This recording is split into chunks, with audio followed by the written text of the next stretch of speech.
কিন্তু খারাপ যদি লাগে কিছুই করা যায় না। আপনার আমার যা কিছু আছে সবকিছু কিন্তু আপনার আমার পৃথিবীতেই কিন্তু সীমাবদ্ধ। টাকা বলেন, পয়সা বলেন, ধন বলেন, দৌলত বলেন, বাড়ি বলেন, গাড়ি বলেন, আপনার অর্জিত যে সম্পদ সবগুলো পৃথিবীর মধ্যেই কি সীমাবদ্ধ। এগুলো কিন্তু কিছুই আমরা সাথে করে নিতে পারবো না। পারবো কথা বলেন, এগুলো কি নেওয়া যাবে? আমাদের পূর্বপুরুষ যারা আমাদের কাছে আমাদেরকে ছেড়ে চলে গেছে, ওনারা কি কিছু নিয়ে যেতে পারছে? সেখানকার বাদশা যখন ইন্তেকাল করলো তার রাজ্যে, তখন খালি হাত দিয়ে পুরো রাজ্য ঘুরানো হয়েছিল। গাড়ি মানুষ যারা, তারা বলেছে যে দেখো আমাদের বাদশা কি সুন্দর হতে চলে যাচ্ছে। আর অশিক্ষিত মানুষ যারা ছিল, বিবেকহীন মানুষ, তারা বলছে মরার পরে হাত কেটেছে দৌলত সম্পত্তির জন্য। সম্মানিত উপস্থিতি, এই কথা কেন বলছে জানেন? এখানে আপনাদেরকে একেবারে নিজেকে নগণ্য মনে করে বসতে হবে। আপনাকে মনে করতে হবে আই এম জিরো, আমি কিছুই না, আমি একজন পাপী, নগণ্য গুনাহগার, এখান থেকে কিছু নিতে এসেছি। তখনই আপনার কাছে জান্নাতের বাগানটা ভালো লাগবে। আর আপনি যদি মনে করেন I am very successful person, I am the great person, তখন কিন্তু এটা আপনার কাছে কখনোই ভালো লাগবে না। এখান থেকে কিছুই আপনি নেওয়ার মতো সেই এক্সপেরিয়েন্স, সেই চিন্তা, সেই থিঙ্কিং আপনার মধ্যে কখনোই আসবে না। সম্মানিত উপস্থিতি, আফসোস লাগলেও সত্য কথা, দৌড় পড়েছি নবীকে মহব্বত করে। কাকে মহব্বত করে? নবীকে মহব্বত করে দৌড় পড়েছি। আপনারা যথেষ্ট দুর্বলতা মানে ভাব দেখিয়েছেন, মনে হয়েছে যেন আপনারা 100% আপনাদেরকে মনে রাখতে হবে, সর্বপ্রথম আমাদেরকে ইমানদার হতে হবে। আল্লাযীনা আমানু ওয়া কানু ইয়াত্তাকুন লাহুমুল বুশরা, তাদের জন্য সুসংবাদ, ফিল হায়াতিদ দুনিয়া ওয়া ফিল আখিরাহ, তার জন্য সুসংবাদ যারা ঈমান এনেছে, ঈমান আনার পর আল্লাহকে ভয় করছে। আল্লাহর ভয় যদি কারো সিনায় থাকে, তাহলে এখানে বসার পরে তো মানসিকতা অন্যদিকে ঘোরাঘুরি করতে পারে না। পারে? কথা বলেন, পারে? আজকে রাত জুমার রাত, আজকে কিন্তু অলরেডি জুমার দিন কিন্তু শুরু হয়ে গেছে। কি হয়েছে? কি শুরু হয়ে গেছে? সূর্য অস্ত যাওয়ার সাথে সাথেই কিন্তু জুমার দিন শুরু হয়ে গেছে। বন্ধুরে আমার নবী, আপনার নবী দু জাহানের বাদশা নবী, সরকারে মদিনা, এমন একজন নবী আল্লাহ রাব্বুল আলামিন 1,24,000 মতন করে 3,24,000 নবী রাসূল পাঠিয়েছেন।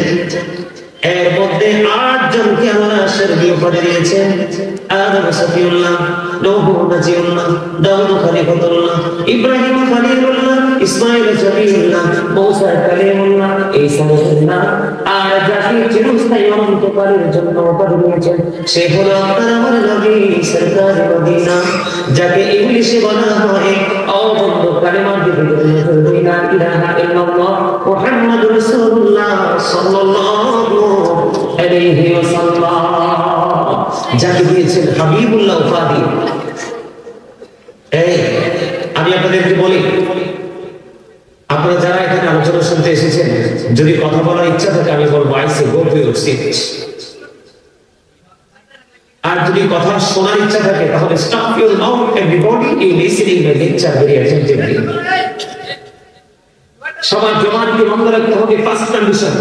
সেকেন্ড হচ্ছে you listening my lecture very attentively, মনোযোগ সহকারে কথাগুলো শুনতে হবে।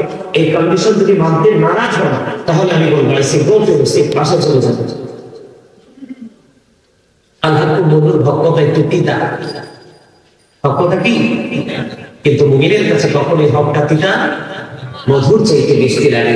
পৃথিবী এবং পৃথিবীর মধ্যে যা আছে সবকিছুর চাইতে অনেক মধুর মনে হয়। এই আপনি আমি কেন এসেছি পৃথিবীতে, খবর কি জানেন? এই পৃথিবীতে আসার আগে কোথায় ছিলাম সেই খবর কি জানেন? এখান থেকে আমরা দেহ থেকে যখন পাখিটা ডিভাইড হয়ে যাবে তখন কোথায় যাবো সেটা কি জানেন? জানেন না।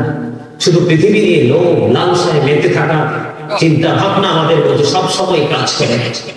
সূরা আলে ইমরান 185 নম্বর আয়াতের শেষ অংশে আল্লাহ বলেছেন, ওমাল হায়াতুদ দুনিয়া ইল্লা মাতাউল গুরুর, এই দুনিয়ার জীবনটা, এই পৃথিবীর জীবনটা ধোঁকা ছাড়া কিছুই না।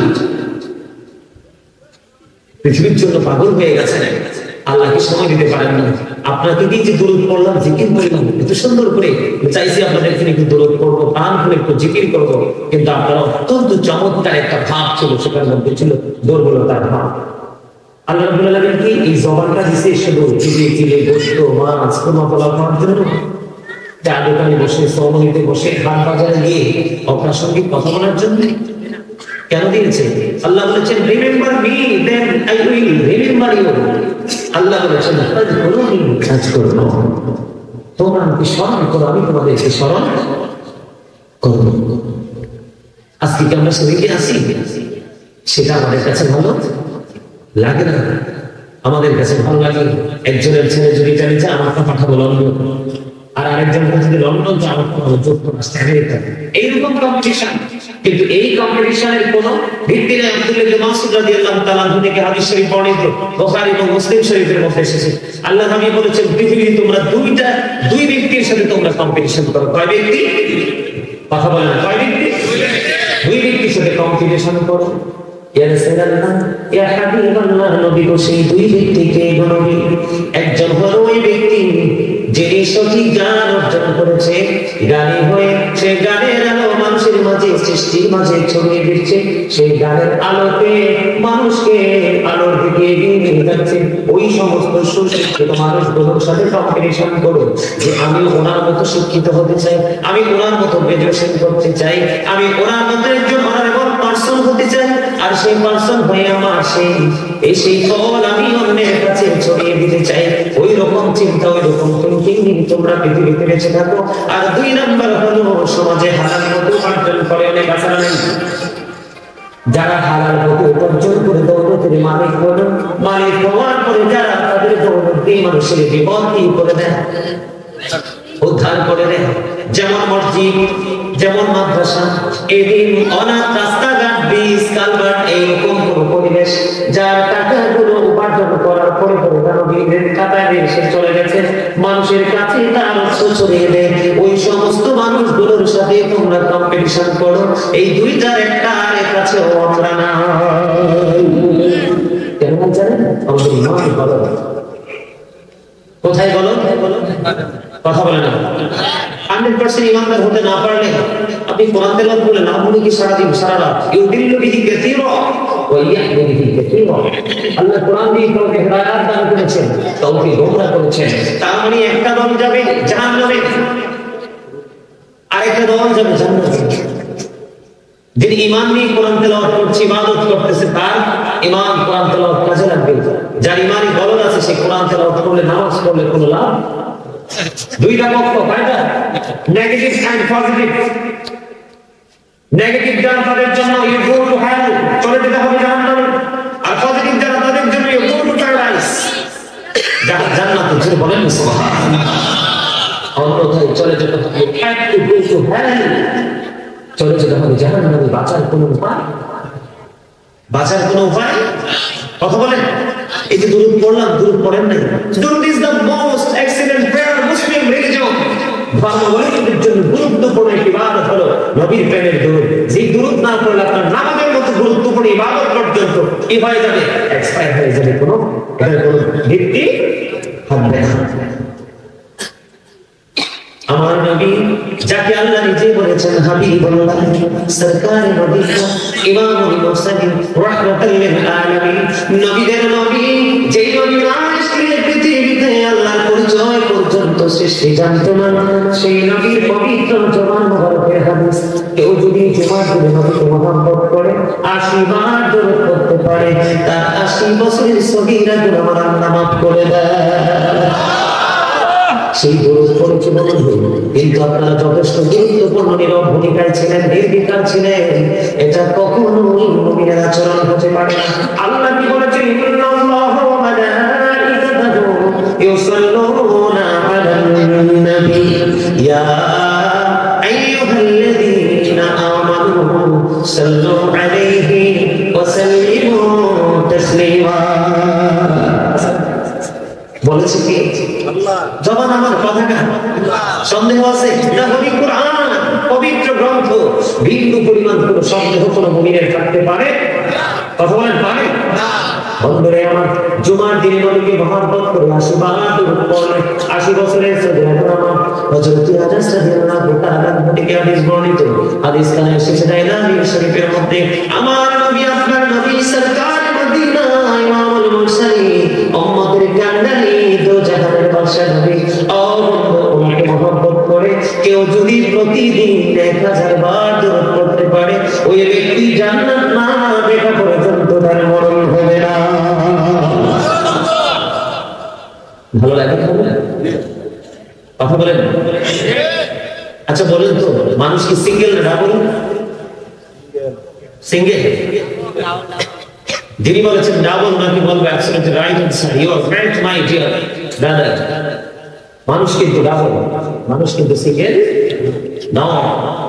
এই যে আমরা একজন দেখতে পাচ্ছি, একজন আরেকজন ফেস টু ফেস পাশাপাশি আমরা বসে আছি।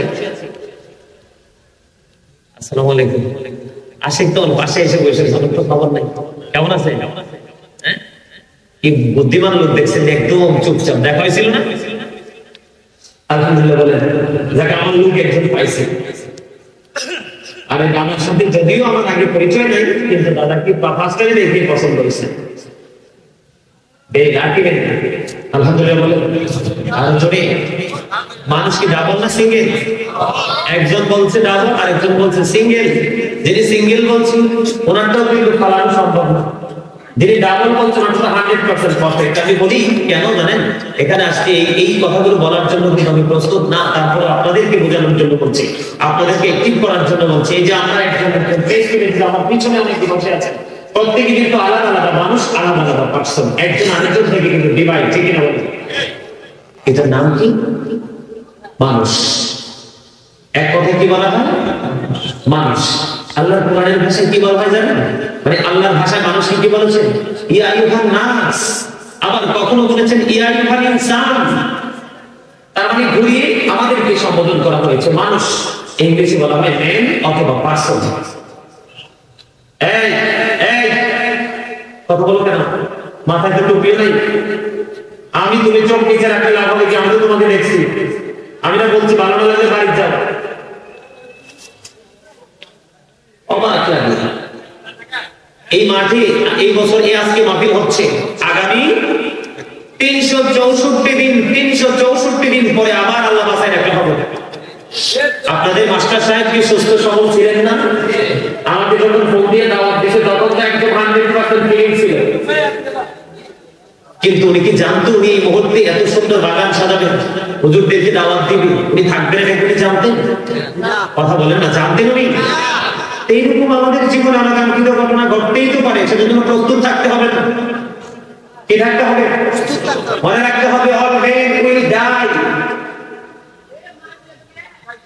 সকল মানুষকে কি করতে হবে?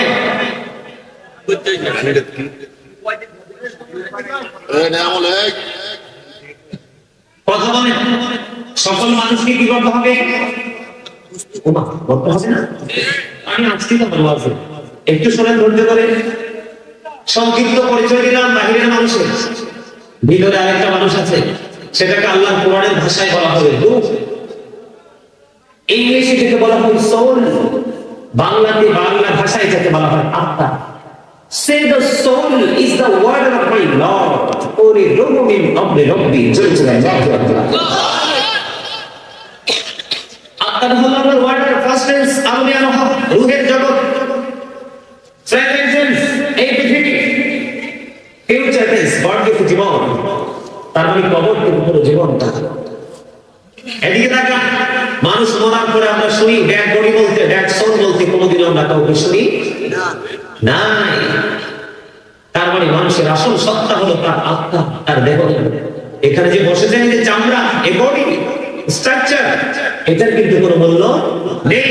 যখন এই দেহ থেকে পাখিটা আউট হয়ে যাবে, দেহ থেকে যখন পাখিটা বের হয়ে যাবে, তখন আমি বলবো পুরুষ হলে হি ইজ ডেড, নারী হলে বলবো she is dead. I am dead, you are dead, আমি আপনি আমরা সবাই মৃত। যখন এই দেহ থেকে পাখিটা মাইনাস, কথা বলেন না কেন? আপনাদের একটু বললাম, আপনাদের কি ভালো ভালো খাওয়ার জন্য ভোট দিছে? বোবা মানুষ দেখছেন জীবনে? আগামীকালকে যদি এলাকায় কোনো বোবা মানুষ থাকে, বেশি না মাত্র 2 মিনিট সময় দিবেন তার কাছে, দেখবেন তার পৃথিবী কত তুচ্ছ আর আপনার পৃথিবী কত সুন্দর। দাদা ভাই কি বলেন? কথা ঠিক না? আপনি তো বুঝেন নাই, আপনাকে জান্নাতের নিয়ামত দিয়েছে, যেটাকে জোরে বলতে অসুবিধা হয়? লবণ ছাড়া খাবার খেতে পারেন? কেন? স্বাদ হয় না। Thank you.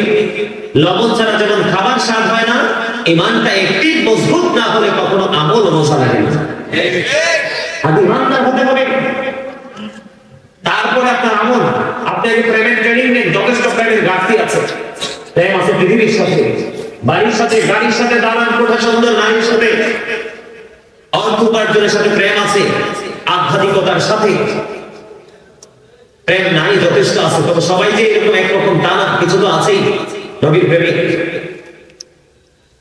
সম্মানিত উপস্থিতি, নবীর সাথে মহব্বত, এটা হলো আমাদের ঈমান।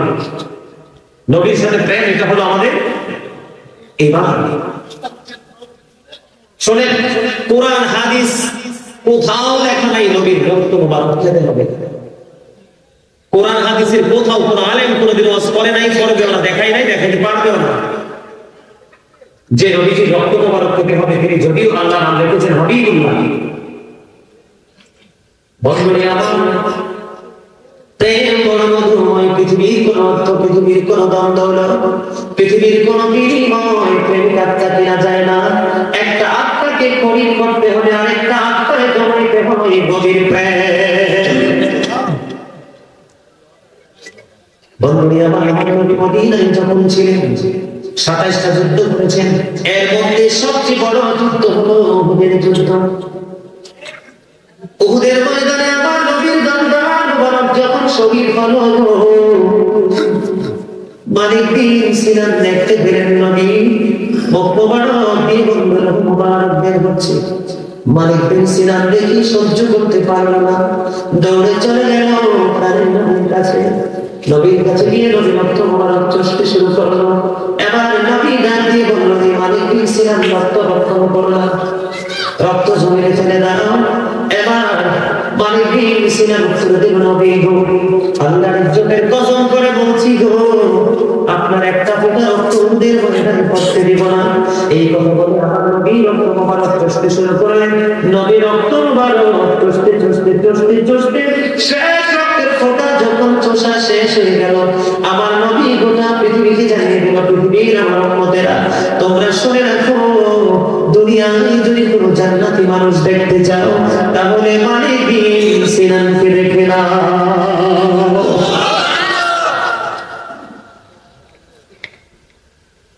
প্রেম যদি করতে হয় বন্ধু, আপনাকে ফলো করতে হবে আপনার আমার প্রাণের নবীকে, ঠিক কিনা বলুন?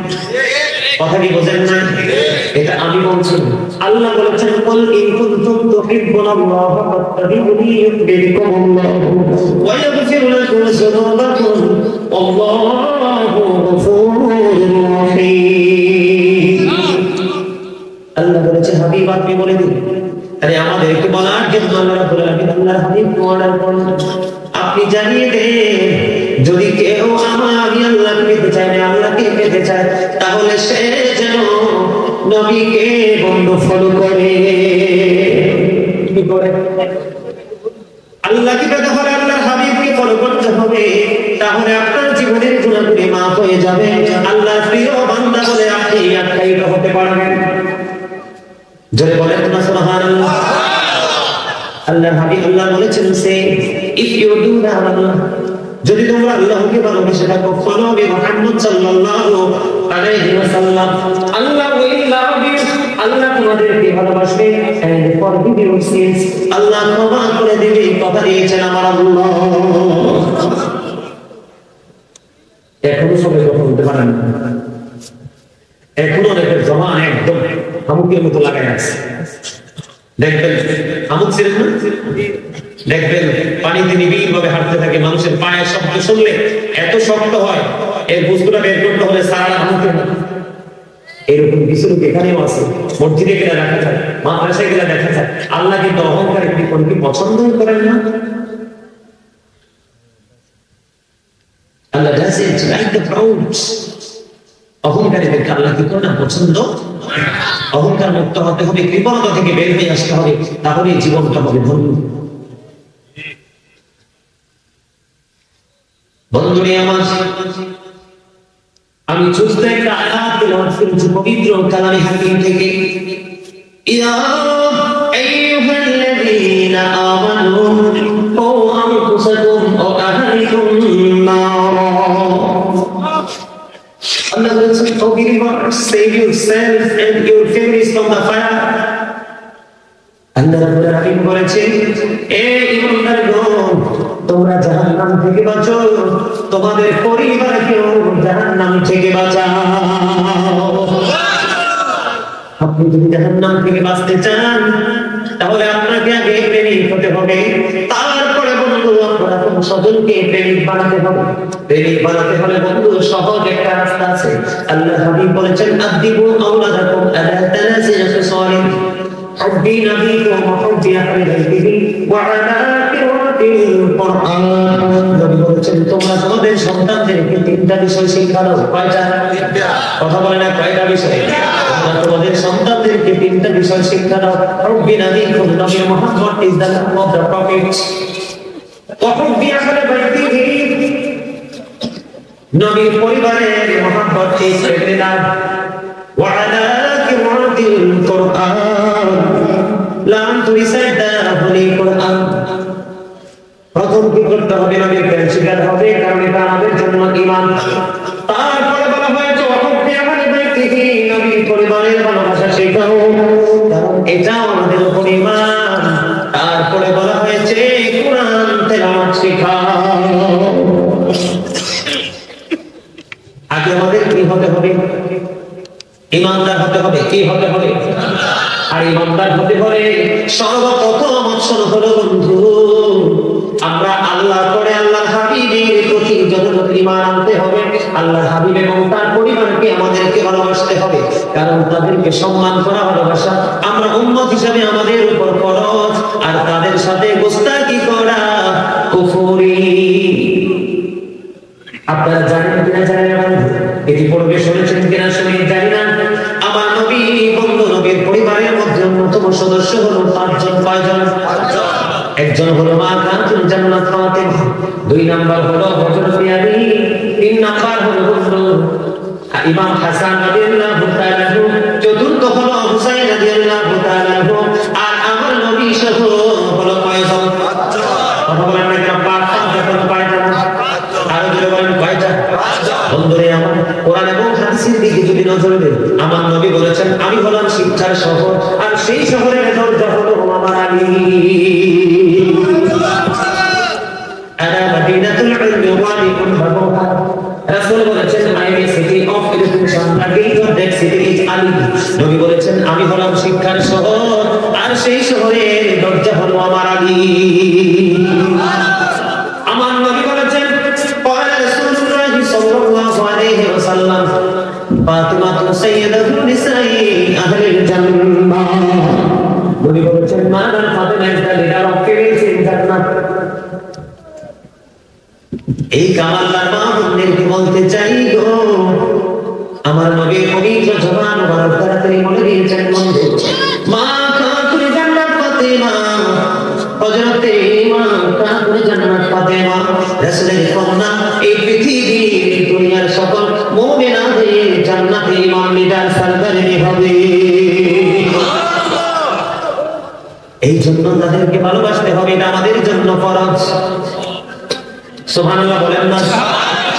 আল্লাহর হাবিব বলেছেন, আল হাসান ওয়াল হুসাইন সাইয়্যিদা শাবাবি আহলিল জান্নাহ। আমার নবী বলেছেন, আল হাসান ওয়াল হুসাইন সাইয়্যিদা শাবাবি আহলিল জান্নাহ। Imam Hasan and Hussain are the leader of younger people in Jannah. এখানে অনেক যুবক দেখা যায় নবীর প্রেমে বসে গেছে, আল্লাহ দিদারের আশায় বসে গেছে। রে কামাল যুবক, হৃদয় খুলে শোনো গো, আমার নবীর পবিত্র জামান মুবারক তাড়াতাড়ি বলে দিয়েছেন, কেউ যদি 100% ইমানদার হতে হবে, নবীর প্রেমিক হতে পারে, আহলে বাইতের প্রেমিক হতে পারে। আমার নবী পবিত্র হাদিসে মুবারক তাড়াতাড়ি প্রমাণ করে দিয়েছেন, জান্নাতে ইমাম হাসান হুসাইন দুই ভাই হবে।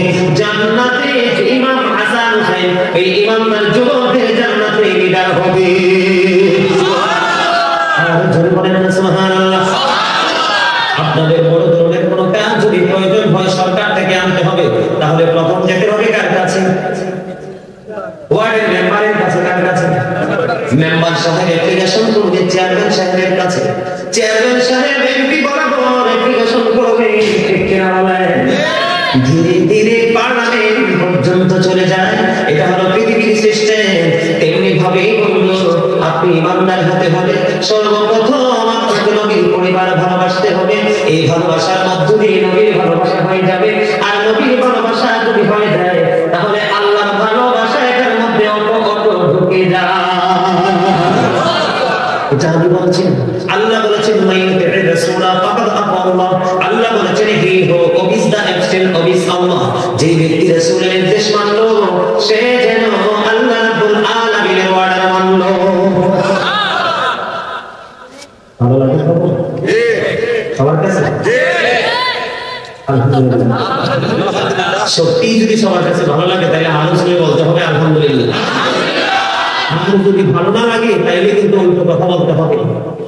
নবীর কথা, নবীর পরিবারের কথা যার কাছে ভালো লাগবে না, চেয়ারম্যান সাহেব, হাদিস শরীফের ভাষা অনুযায়ী সে মুনাফিক। সে কি কথা বলে না? আমি বলছি না, আমি রাদিয়াল্লাহু তাআলা থেকে হাদিস, নবী বলেছেন ইমানদাররা আমি নবীকে ভালোবাসে, আর মুনাফিকরা আমি নবীকে ভালোবাসি না। Believers love the prophet. ইমানদাররা আমি নবীকে ভালোবাসবে, hypocrites don't love the prophet. মুনাফিকরা আমি নবীকে ভালোবাসবে না। The hypocrites will be in the lowest place of hell. মুনাফিকরা জাহান্নামের একেবারে সর্বনিম্ন স্তরে থাকবে। ইন্নাল মুনাফিকিনা ফি দারকিল আসফালি মিনান নার।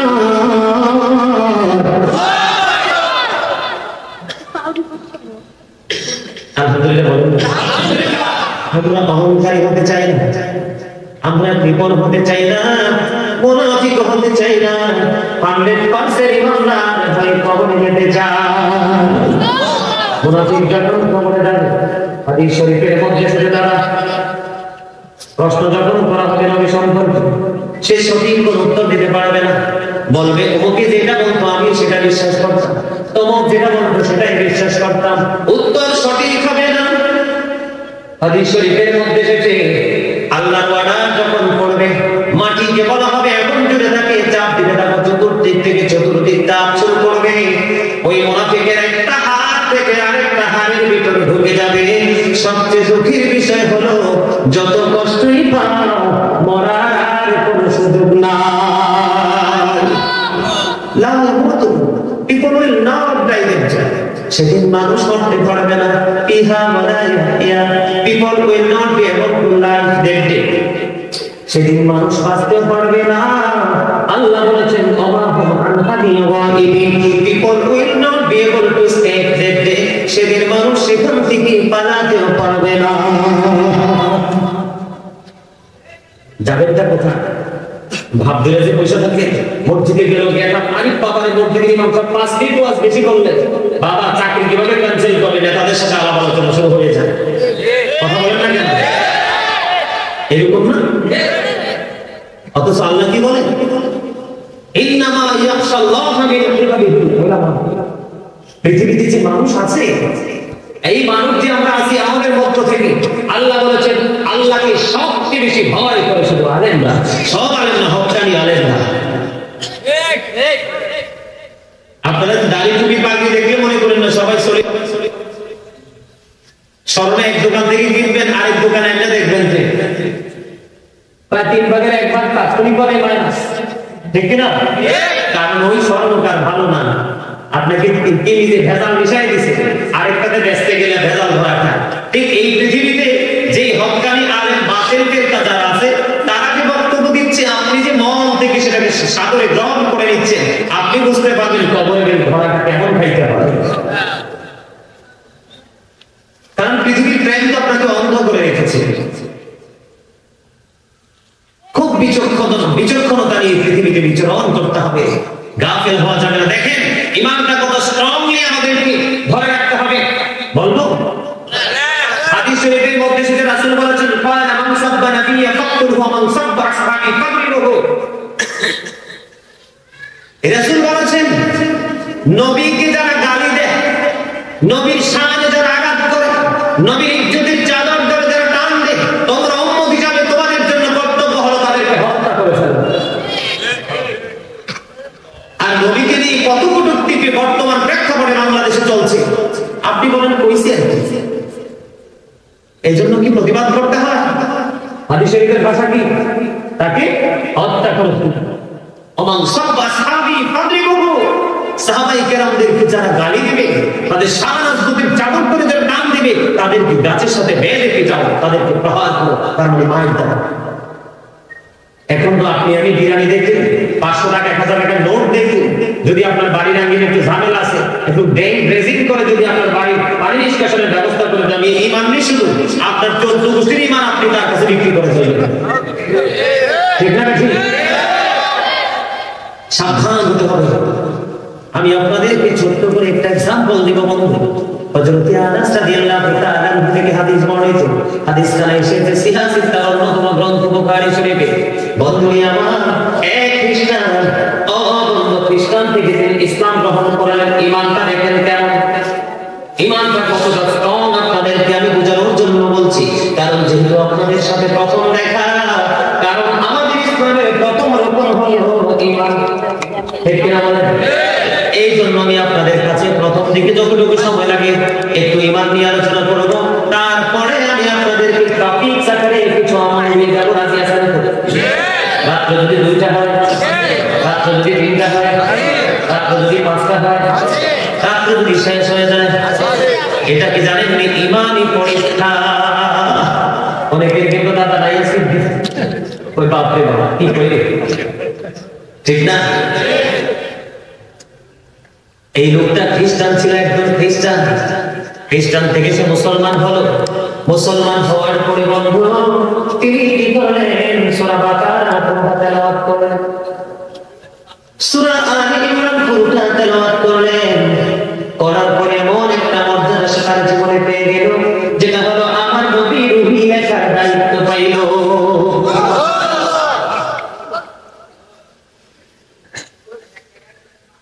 নবী রূহি লিখতে লিখতে লিখতে লিখতে বন্ধু একটা সময় সে আবার তার ধর্মে ফিরে গেল।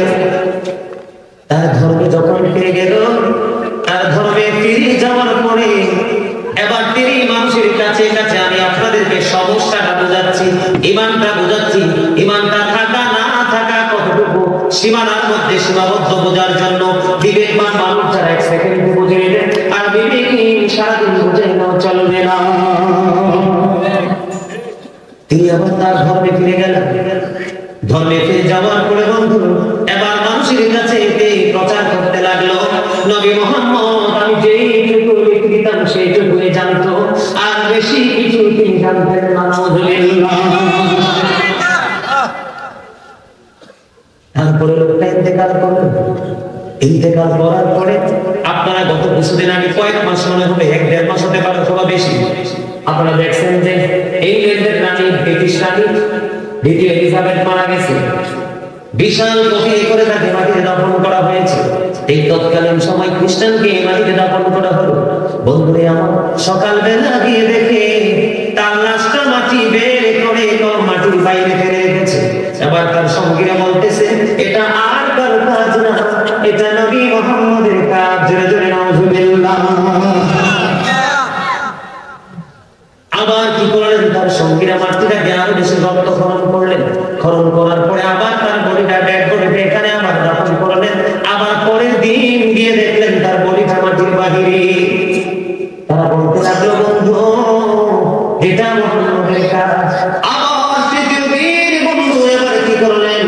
অনেক বেশি গভীর করে খনন করলো। খনন করার পরে এবার আবার তাকে দাফন করলো। পরের দিন আবার গিয়ে দেখে মাটির বাইরে লাশ পড়ে আছে। বন্ধু হাদিস শরীফের ভাষা অনুযায়ী এটা পৃথিবীর কোন মানুষের কাজ না, মালিক অর্ডার করছে, মাটিটাকে আউট করে দিয়েছে।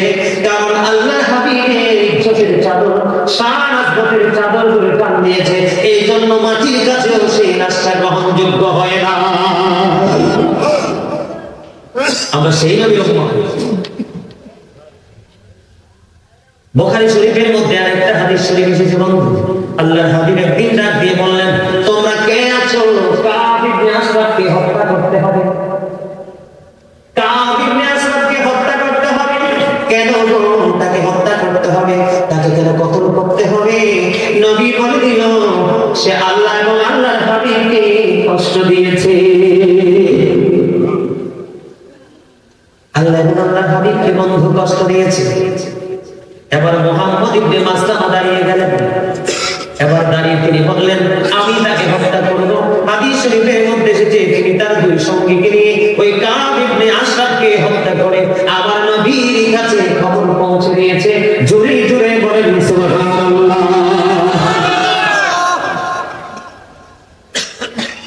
আর আমরা বর্তমানে নেয়াজ মেনটেন করে চলছি। বন্ধু, ইসলামে কিছু নেয়াজ চলে না। ইসলামের বিধান অনুযায়ী আপনাকে চলতে হবে, কারণ Islam is not only religion but also complete code of life. ঠিক কি না বলেন? আমি যদি বলেন ঠিক না ঠিক? বন্ধু নে আমার, বুখারী শরীফের মধ্যে আরেকটা হাদিস আমি আপনাদেরকে শোনাবো। আবু রাফি নামক ইহুদিকে হত্যা করার জন্য নবী বললেন কেন? সে নবী বন্ধু নবীর ইজ্জতের চাদর করে নবীর শান মান নিয়ে সে বিভিন্ন রকমের বিরূপ মন্তব্য করত এবং অন্যদের ক্ষমা করার জন্য উৎসাহ দিত। নাউযুবিল্লাহ। আর শুনে বলেন না নাউযুবিল্লাহ। আমার কথা আপনাদের কাছে ভালো লাগে না? লাগে তো লাগলে নাউযুবিল্লাহ আসতে বলেন কেন? এটা তো ইমানি জজ্বা থেকে আওয়াজ আসবে। দেখেন না ইমান কি জিনিস, নবী কি জিনিস। বর্তমান প্রেক্ষাপটে মানুষের ইমান শুধু সকালে আসে বিকালে যায়, একটা সময় এটা পুরোপুরি আউট হয়ে যাবে শুধুমাত্র পৃথিবীর লেয়াতে, পৃথিবীর লালসা। আর এই সমস্যা হলো নবীর সাথে গোস্তাকি, নবীর সাথে গোস্তাকি। ভালো পড়াশোনা না।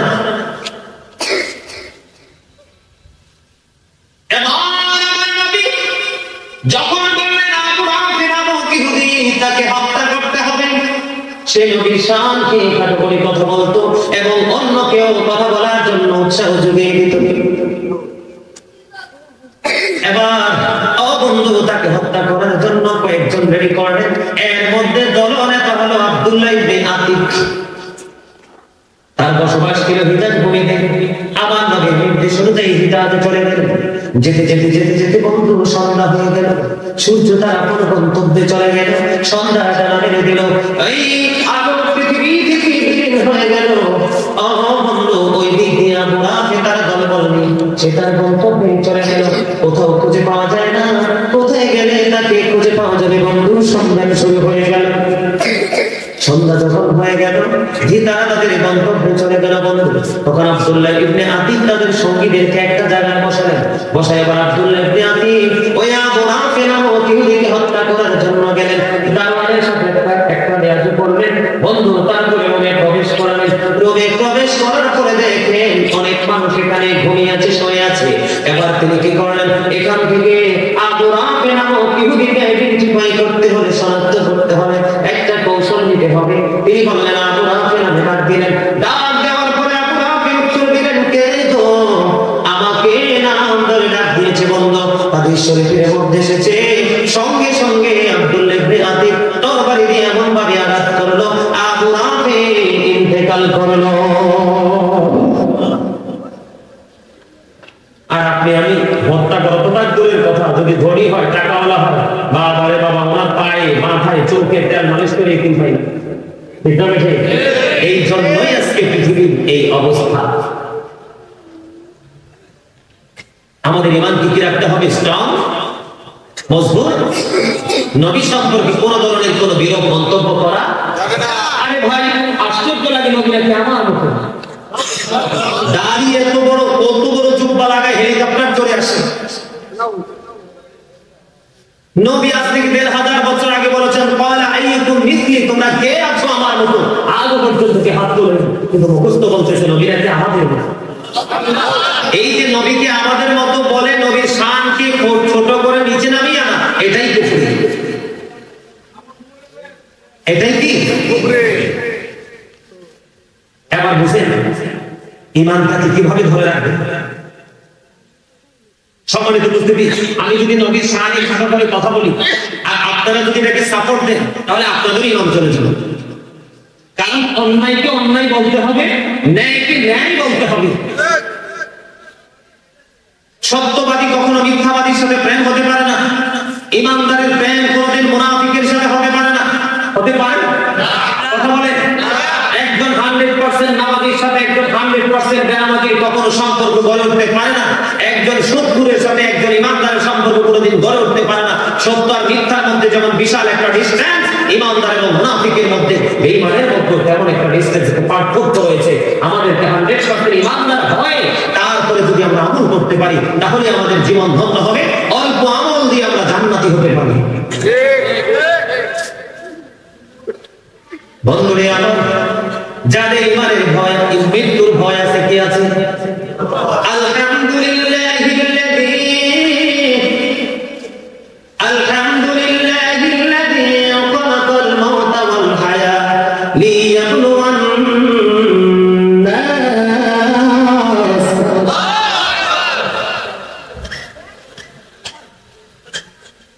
আল্লাহ রাব্বুল আলামিন মানুষ সৃষ্টি করছে কিনা?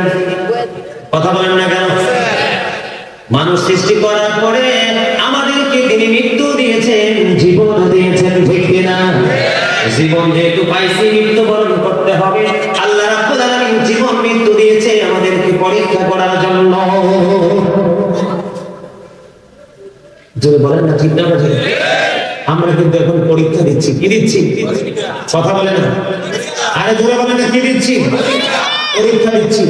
আমরা যখন লোভ লালসায় যখন কি হয়ে যায়, এই আমাদেরকে দেখা, একজন প্রেমিক যখন একজন প্রেমিকাকে খুঁজে পায় না, অথবা তার যখন প্রেমটা ব্যর্থ হয়ে যায়, তখন কি করে? সে আত্মহত্যা করে, জীবন দিয়ে দেয়। কি দেয় না?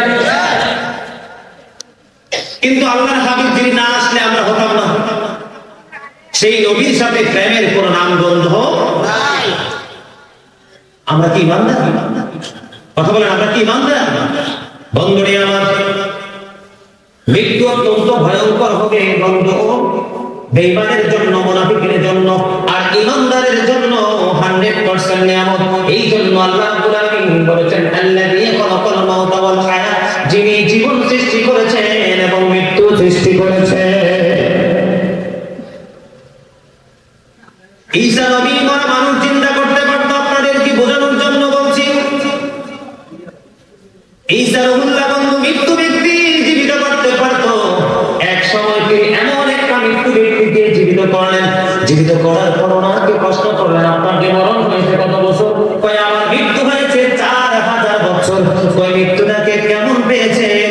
কয় আমি আমার মৃত্যুটাকে এমন পেয়েছি, 4000 বছর হলো মৃত্যুবরণ করেছি, আমি সব কিছু ভুলে গেছি, কিন্তু আজ পর্যন্ত মৃত্যুর যন্ত্রণা বলতে পারি না। এই মরণ আপনার আমার জন্য আছে না নাই? আমার নবী যিনি হলেন হাবিবুল্লাহ, ইমামুল মুরসালিন, নবীদের নবী, যিনি না আসলে আল্লাহ কোনো কিছু সৃষ্টি করতেন না। সেই নবীর উপর যখন বন্ধু আজরাইল হাত রাখলো, আমার নবীটা ডাক দিয়ে বলল, আজরাইল, আমার নবীর উপর কি রেখেছিল? আজরাইল আজরাইল দেখে দেখে বলে, নবী গো, আমার হাতের আঙ্গুল। এবার বন্ধু আমার নবী একটা ডাক দিয়ে বলল, আজরাইল, আমার কাছে মনে হল আসমান জমিন সব যদি আমার বুকের উপরে তুলে দেওয়া হতো, আমি নবীর এত কষ্ট হতো না। তোমার হাতের আঙ্গুলের চাপ আমার কাছে এতটা কষ্টকর মনে হয়। রে আজরাইল, আমার গুনাহগার উম্মতগুলো রে, এই যন্ত্রণা সইতে পারবে না, আমার উম্মতের কষ্টগুলো আমাকে দিয়ে দাও। জোরে জোরে সুবহানাল্লাহ। সেই নবীর ইজ্জতের চাদর করে টানা হয়, সেই নবীর ইজ্জতকে বন্ধু ক্ষুণ্ণ করা হয়, মান সম্মানকে বন্ধু নিচু করা হয়। আমরা ইমানদার দাবি করি, কোনো প্রতিবাদ করি না। আমরা এই অন্যায় সব দেখার পরেও আমরা নিষ্ঠুর নির্বিকার। এখানে বোঝা যায় মানে গলদ আছে। শুধু নবী পৃথিবী থেকে বিদায় হওয়ার সময় না, নবী যখন পৃথিবীতে বন্ধু 570 খ্রিস্টাব্দে রবিউল আউয়াল চন্দ্র মাসের 12 তারিখ সোমবারে যখন পৃথিবীতে কদমটা দিলেন, আমার নবী কদম দেওয়ার পরে রব্বি হাবলি নবীকে বলেছে, আল্লাহ আমার উম্মতগুলোকে আমার হাওলা করে দাও। ও আমাদের জন্য নবী আল্লাহর কাছে আমাদেরকে নবীর হাওলা করার জন্য ব্যবস্থা করে দিলেন। সেই নবী চোখের চাদর দিয়ে টানাটানি হয়, আমরা কেউ কোনো প্রতিবাদ করি না। বলেন আমরা ইমানদার কিনা? কথা বলেন, আমাদের কি ইমান আছে? অন্যায় দেখার পরেও দিয়ে সহ্য করে তার ঈমান আছে। ঈমান তো নাই, বরং সেই গজব তার খুব নিকট হচ্ছে। শুধু পৃথিবীতে এসে না, কাল হাসরের দিন নবীর জবান মোবারকে থাকবে রব্বি সাল্লিম রব্বি সাল্লিম। আমাদের দেশে অনেক মৌলভী বলে দাদা নবী বলে মরে গেছে, নাউজুবিল্লাহ বলবেন না। আপনাদের কাছে কি মনে হয় নবী ইন্তেকাল করছে? নবী বলে নবী রওজায় বলে মরে গেছে, একবারে বিলীন হয়ে গেছে। বন্ধুরে আমার, কত মিথ্যাচার, নবীর শান সম্পর্কে কত বড় আঘাত, অথচ কিতাব প্রমাণ করে আল আম্বিয়া আহইয়াউ ফি কুবুরিহিম ইউসাল্লুন। নবীরা তাআলা আপন আপন রওজায় জিন্দা, তারা নামাজরত অবস্থায় আছে। ঈমান কি আছে না? যে বলে নবী মরে গেছে তার ঈমান আছে? কথা কয় না? আছে। এই জায়গাগুলো আমাদের কি করতে হবে? বন্ধু, শনাক্ত করতে হবে। এই জায়গাগুলো আমাদেরকে আইডেন্টিফাই করতে হবে। এই জায়গাগুলো যদি আমরা আইডেন্টিফাই না করে, যদি আমরা গোমরার মতো অলসের মতো যদি জীবন যাপন করি, তাহলে আমরা নগণ্য হয়ে কবরে যাব। আমি আপনাদেরকে বলবো বন্ধু, নোমান ইবনে বশীর রাদিয়াল্লাহু তাআলা থেকে হাদিসখানা বর্ণিত। হাদিসখানা এসেছে বুখারী শরীফের মধ্যে। আমি আপনাদেরকে বোঝাই বন্ধু, ঈমান থাকা না থাকা, ইসলামী বিধিবিধান মানা না মানা, এটা ওই সমস্ত ওই সম্প্রদায়ের মতো। আমি আপনাদেরকে বলি, আপনাদের এদিকে খাল বিল নদী নামা আছে না? বর্ষাকালে নৌকা বাই কিনা, বান কিনা? আমরা অনেক সময় বন্ধু স্পিড বোটে, কখনো নৌকায়, কখনো বিমানে, যেখানে যেটা সুযোগ সেইভাবে আমরা ওয়াজ করতে যেতে হয়। এই হাদিস শরীফের সাথে বাস্তবতাটা কেন আমি তুলে ধরলাম? সহজে বোঝানোর জন্য। মানা এবং না মানা, বিধিবিধান মানা এবং না মানা ওই সম্প্রদায়ের মতো বন্ধু। ধরেন কয়েকটা সম্প্রদায় বা কিছু লোক একটা নৌকাতে আসলো, কোন জায়গার উদ্দেশ্যে তারা রওনা দিল, বুখারীতে এসেছে হাদিসখানা। বন্ধুরে আমার, এবার যখন তারা গন্তব্যের দিকে রওনা হলো, রওনা হওয়ার সময় হঠাৎ করে বন্ধু লটারি নৌকাটা হলো দোতলা অথবা তিনতলা। কয়তলা? দোতলা অথবা তিনতলা। দোতলায় ধরি কয়তলা? এখন নিচতলায় কে উঠবে, দোতলায় কে উঠবে, এটা আমি কারাকারি এই মুহূর্তে লটারি করা হলো। কিভাবে? লটারির মাধ্যমে কেউ নিচতলায় বন্ধু জায়গা করে নিল, কেউ আবার দোতলায় জায়গা করে নিল। কিন্তু এখানে পানির ব্যবস্থাটা হলো দ্বিতীয় তলা। কোথায়? পানির ব্যবস্থাটা হলো বন্ধু দ্বিতীয় তলা। পানির ব্যবস্থাটা যখন দ্বিতীয় তলা, নিচতলার মানুষের যখন পানির প্রয়োজন হয় তিনি দোতলায় চলে যায়। বন্ধু, নিচতলা থেকে সিঁড়ি বেয়ে দোতলায় উঠতে নিচতলার মানুষের একটু কষ্ট হয়, আর দোতলাতে যারা বসবাস করে তাদেরও একটু বিরক্তি মনে হয়। এই পরিস্থিতিতে নিচতলার মানুষ যদি মনে মনে চিন্তা করে, আমরা কষ্ট করে দোতলায় যাওয়ার কোনো প্রয়োজন নেই কি নাই? কষ্ট করে দোতলায় প্রয়োজন, দোতলায় যাওয়ার কোনো প্রয়োজন নেই। আমাদের নিচে তো পানি আছে। এখন যদি আমরা নৌকাটা ফুটো করে দেই, কি করে দেই? ছিদ্র করে দেই, তাহলে হাতের নাগালে পানি চলে আসবে। আপনারা বলেন বুদ্ধিমান না বুদ্ধিহীন? আমার নবী বলেছেন, আমার উম্মত, এই কামালদার মানুষ, আমার ভাই বাবারা, মা বোনেরা, এগুলো জানা না করে সবাই শোনো। আমার নবী বলেছেন, নিচতলার মানুষ যদি এই বুদ্ধি করে নৌকাটা ফুটো করে দেয়, কি করে দেয়? নৌকাটা ফুটো করে দেয়, নৌকা ছিদ্র করে দেয়, পানি উঠবে। পানি ওঠার পরে আর একটা সেকেন্ড সামনের দিকে যাবে না, নৌকাটা তলিয়ে যাবে অথবা জাহাজটা চলে যাবে। ঠিক কিনা বলেন? আমার নবী বলেছেন, যখন ওই নিচতলার মানুষ এই রাবিশের মতো কাজ করবে, স্টুপিডের মতো কাজ করবে, সে যখন নৌকাটা ফুটো করতে চাইবে, ওই দোতলার মানুষগুলো যদি তার হাত ধরে ফুটো করা থেকে যদি বিরত করতে না পারে, তাহলে নিচতলার মানুষ সহ দোতলার সকল নৌকা ডুবে, সকল যাত্রী নৌকা সহ ডুবে সবাই মারা যাবে। ঠিক কিনা বলে? বন্ধুরে আমার, এটা হলো কেমন জানেন? সৎ কাজে আদেশ করা এবং অসৎ কাজে নিষেধ করা। বন্ধু, এটার মধ্যে পার্থক্যটা হলো ওই রকম। ঠিক কিনা বলে? কথা কি বুঝে আসছে? এখন নৌকা ফুটো করলে পানি উঠে, নৌকা তলিয়ে যাবে, সবাই মারা যাবে।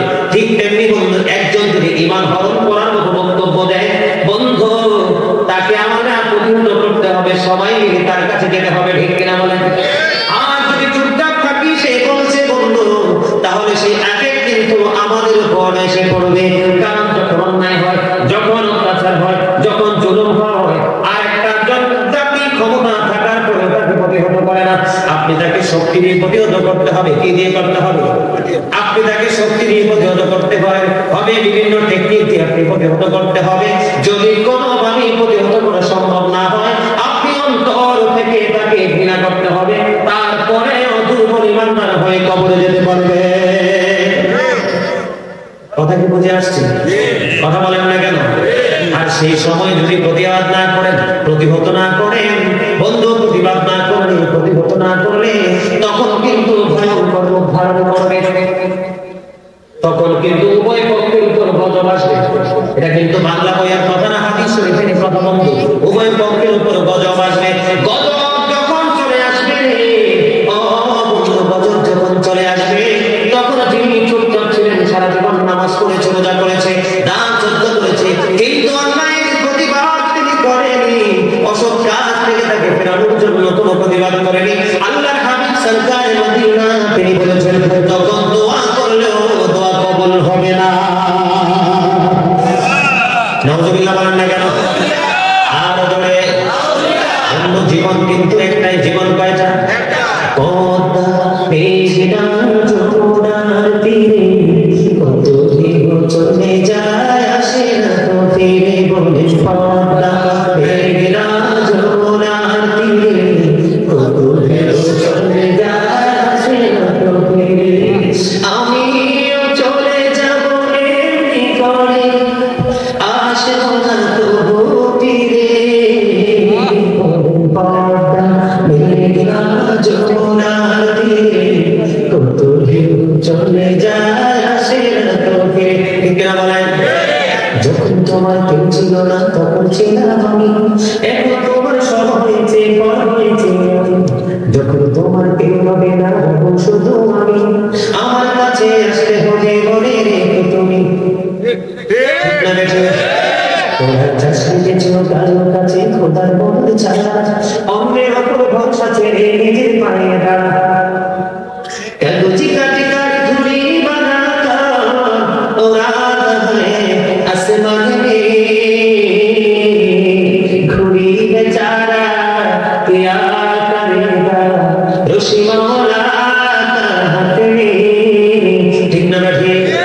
কাগজ কাটিয়ে ঘুড়ি বানাইয়া, কাগজ কাটিয়ে ঘুড়ি বানাইয়া, ঘুড়ির মধ্যে একটা চিকন একটা রশি লাগাইয়া, নাটার মধ্যে মুড়ি আটকায়া মালিক ছেড়ে দে, ঘুড়ি মনের মধ্যে মন করতে থাকে। মালিকের যখন সময় ঘরে বসে বলে কাঁদে, তখন ঘুড়ি আর কাটতে পারে না। Just time, no argument. ঠিক না বলুন? কোনো তর্ক চলবে? কোনো কমপ্লেইন চলবে? বন্ধুরে আমার, বন্ধু আপনাদেরকে যখন ঈমান ধারণ করার মতো কাজ করবে, তখনই তাদেরকে আপনি প্রতিহত করতে হবে। আমি আপনাদেরকে বলবো, হাদিস শরীফের মধ্যে এসেছে, আল্লাহ রাব্বুল আলামিন বন্ধু জিবরাইলকে পাঠালেন, জিবরাইল যাও অমুক শহর তুমি ধ্বংস করে দাও। এই দিকে দাঁড়িয়ে সত্য এবং মিথ্যার মধ্যে পার্থক্য। নির্জীব যারা থাকে, প্রতিবাদ যারা করে না, প্রতিহত যারা করে না, অন্তর থেকেও ঘৃণা করতে পারে না, আমি তাদের এক্সাম্পল বন্ধু এই হাদিস শরীফটা। জিবরাইল যখন ওখানে চলে গেলেন, যাওয়ার পরে দেখলেন বন্ধু ওখানে এমন একজন লোক আছে, যিনি জীবনে একটা মুহূর্তের জন্য আল্লাহর নাফরমানি করে না। জিবরাইল একটা ডাক দিয়ে বলল, আল্লাহ আমি কি ওই ব্যক্তিটাকে সহ ধ্বংস করে দেব? আল্লাহ বললেন, তাকে তুমি ধ্বংস করে দাও, তাকে সহ ধ্বংস করে দাও, কারণ সে তো নামাজি, সে তো আল্লাহওয়ালা, তোমার গোলামি করেছে। আল্লাহ রাব্বুল আলামিন একটা ডাক দিয়ে বলল, রে জিবরাইল তাকে সহ ধ্বংস করে দাও, কারণ তার সামনে অনেক অন্যায় অত্যাচার হয়েছে, সে কোনোদিনও প্রতিবাদ করে না। আরে নাউযুবিল্লাহ না বলুন? এমন ভয়ঙ্কর খবর শুনে সুবহানাল্লাহ কয় কেউ? কি হবে? তার মানে কি? আপনি চুপ থাকলেন মানে তাকে সাপোর্ট দিলেন। কি দিলেন? চুপ থাকা মানে কি? যেমন আল্লাহর হাবিব বলতে, তোমরা যখন মেয়ে দেখতে যাবা, মেয়ের সম্পত্তি নিবা, অন্যান্য মেয়ের সম্পত্তি কিভাবে নিব? মেয়ে যদি চুপ থাকে, রাসূল বলতে, তখনই বলবো সে এগ্রি আছে। নীরবতা মানে কি? সম্মতির সম্ভাবনা। ঠিক কেন ভাই? শুধু খাইলে ঘুমাইলে পৃথিবী আপনার আলোকিত পরিবেশ তৈরি করলেই হবে না, আপনি কিন্তু আপনার বাজারটা পৃথিবী থেকেই করে যেতে হবে। কোরআন শরীফের 19 পারা এসেছে, 88 নম্বর আয়াতে আল্লাহ বলেছেন, বলেন ইয়াউমা লা ইয়ানফাউ মালুন ওয়ালা বানুন। আরে ভাই, কিয়ামতের দিন তো ধন দৌলত সন্তান সন্ততি কিচ্ছু কাজে লাগবে না। কার জন্য করছেন? আর সত্য পথে থাকেন, সত্য পথে থেকে ন্যায়ের পথে থেকে জীবন পরিচালনা করেন। আপনার সন্তানকে মানুষ করতে হবে না, আপনি চলে গেল পিচ্ছি রেখে এটা এমনি মানুষ হবে। কারণ পৃথিবী তো মানুষ চালায় না, চালায় কে? আর যদি বলেন চালায় কে? বন্ধুরা আমার, আমাদেরকে এই জায়গাগুলো ক্লিয়ার করতে হবে। এই জায়গাগুলো ক্লিয়ার করে যখন আমরা আমল করব, তখনই আমাদের জীবনটা ধন্য হয়ে যাবে। অন্যথায় কিন্তু নগণ্য হয়ে কবরে যেতে হবে বন্ধু। কারণ কবর যাওয়ার পরে আমরা দেখতে পাই বন্ধু, আপন স্বজন কবরে থাকে 5 দিন, 15 দিন, 40 দিন, 1 মাস, 2 মাস, 3 মাস, সর্বোচ্চ 1 বছর পরে আর কেউ তাকে মনে রাখতে চায় না। এই জন্য বুদ্ধিমান মানুষ হলো ইমানটাকে টেকসই করে আমল করে যাব। আর এই আমল ইমান আমলি কবরে যেতে পারলে আমাদের জীবনটা হয়ে যাবে 100% ধন্য। এই আমলের মধ্যে সর্বপ্রথম আমল হলো নামাজ। সর্বপ্রথম আমল কি? শোনেন, আরেকটু কথা বলি আমি, এদিকে তাকান। আল্লাহ হাবিব বলেছেন, আপনার ঈমান যদি মজবুত না থাকে, যেমন ঈমানটা থাকা না থাকা, যাওয়া না যাওয়া কতটুকু জায়গার মধ্যে সীমাবদ্ধ, একটু ফলো করুন। যেমন ধরে আমাদের দেশে মানুষের এমন সময় আসে না যে একটা সময় শুধু সুখ আর সুখ, ব্যবসা দিলেও শুধু উন্নতি হয়, মাঠে ফসল লাগাইলেও খুব বাম্পার ফলন হয়, আসে না? বাড়ির আঙিনায় ফল গাছ লাগাইলেও খুব বেশি ফল আসে, আছে কি আসে না? ছেলেরা এখানে লন্ডন অর্থনীতি করতেছে, ইনকামের কোনো শেষ নাই। কিন্তু আরেকটা সময় আসলো যে মাঠেও ফসল হয় না, গাছেও ফল আসে না, ব্যবসাও ভালো হয় না, ছেলেরাও বিদেশে ভালো নাই।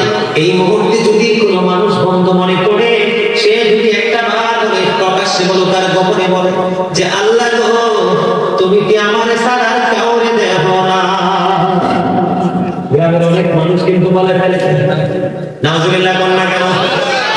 আপনাকে দুঃখের সময় মনে করতে হবে, ওই সময় আমি সুখ পাবো, আমার তকদিরে ছিল, এই সময় আমার সবকিছু একটু সমর্থিত হয়ে যাবে, দুঃখ পাবো, এটা আমার তকদিরে ছিল।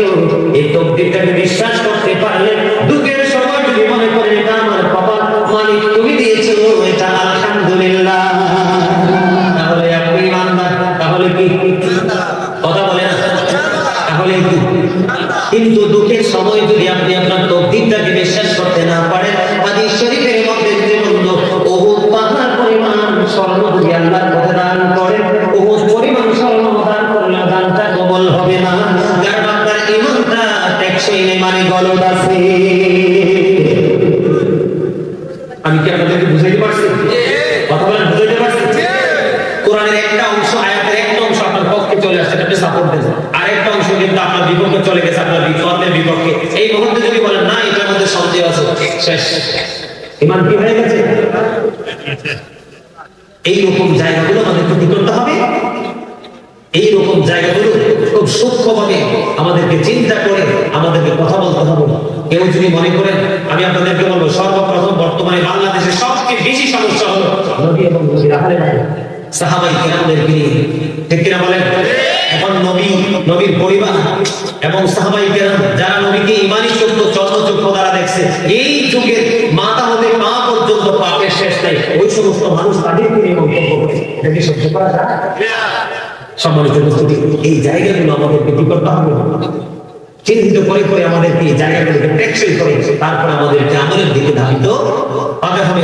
আল্লাহ রাব্বুল আলামিন বলেছেন, আল্লাযীনা ইউমিনুনা বিল গায়বি ওয়া ইউকিমুনাস সালাতা ওয়া মিম্মা রাযাকনাহুম ইউনফিকুন।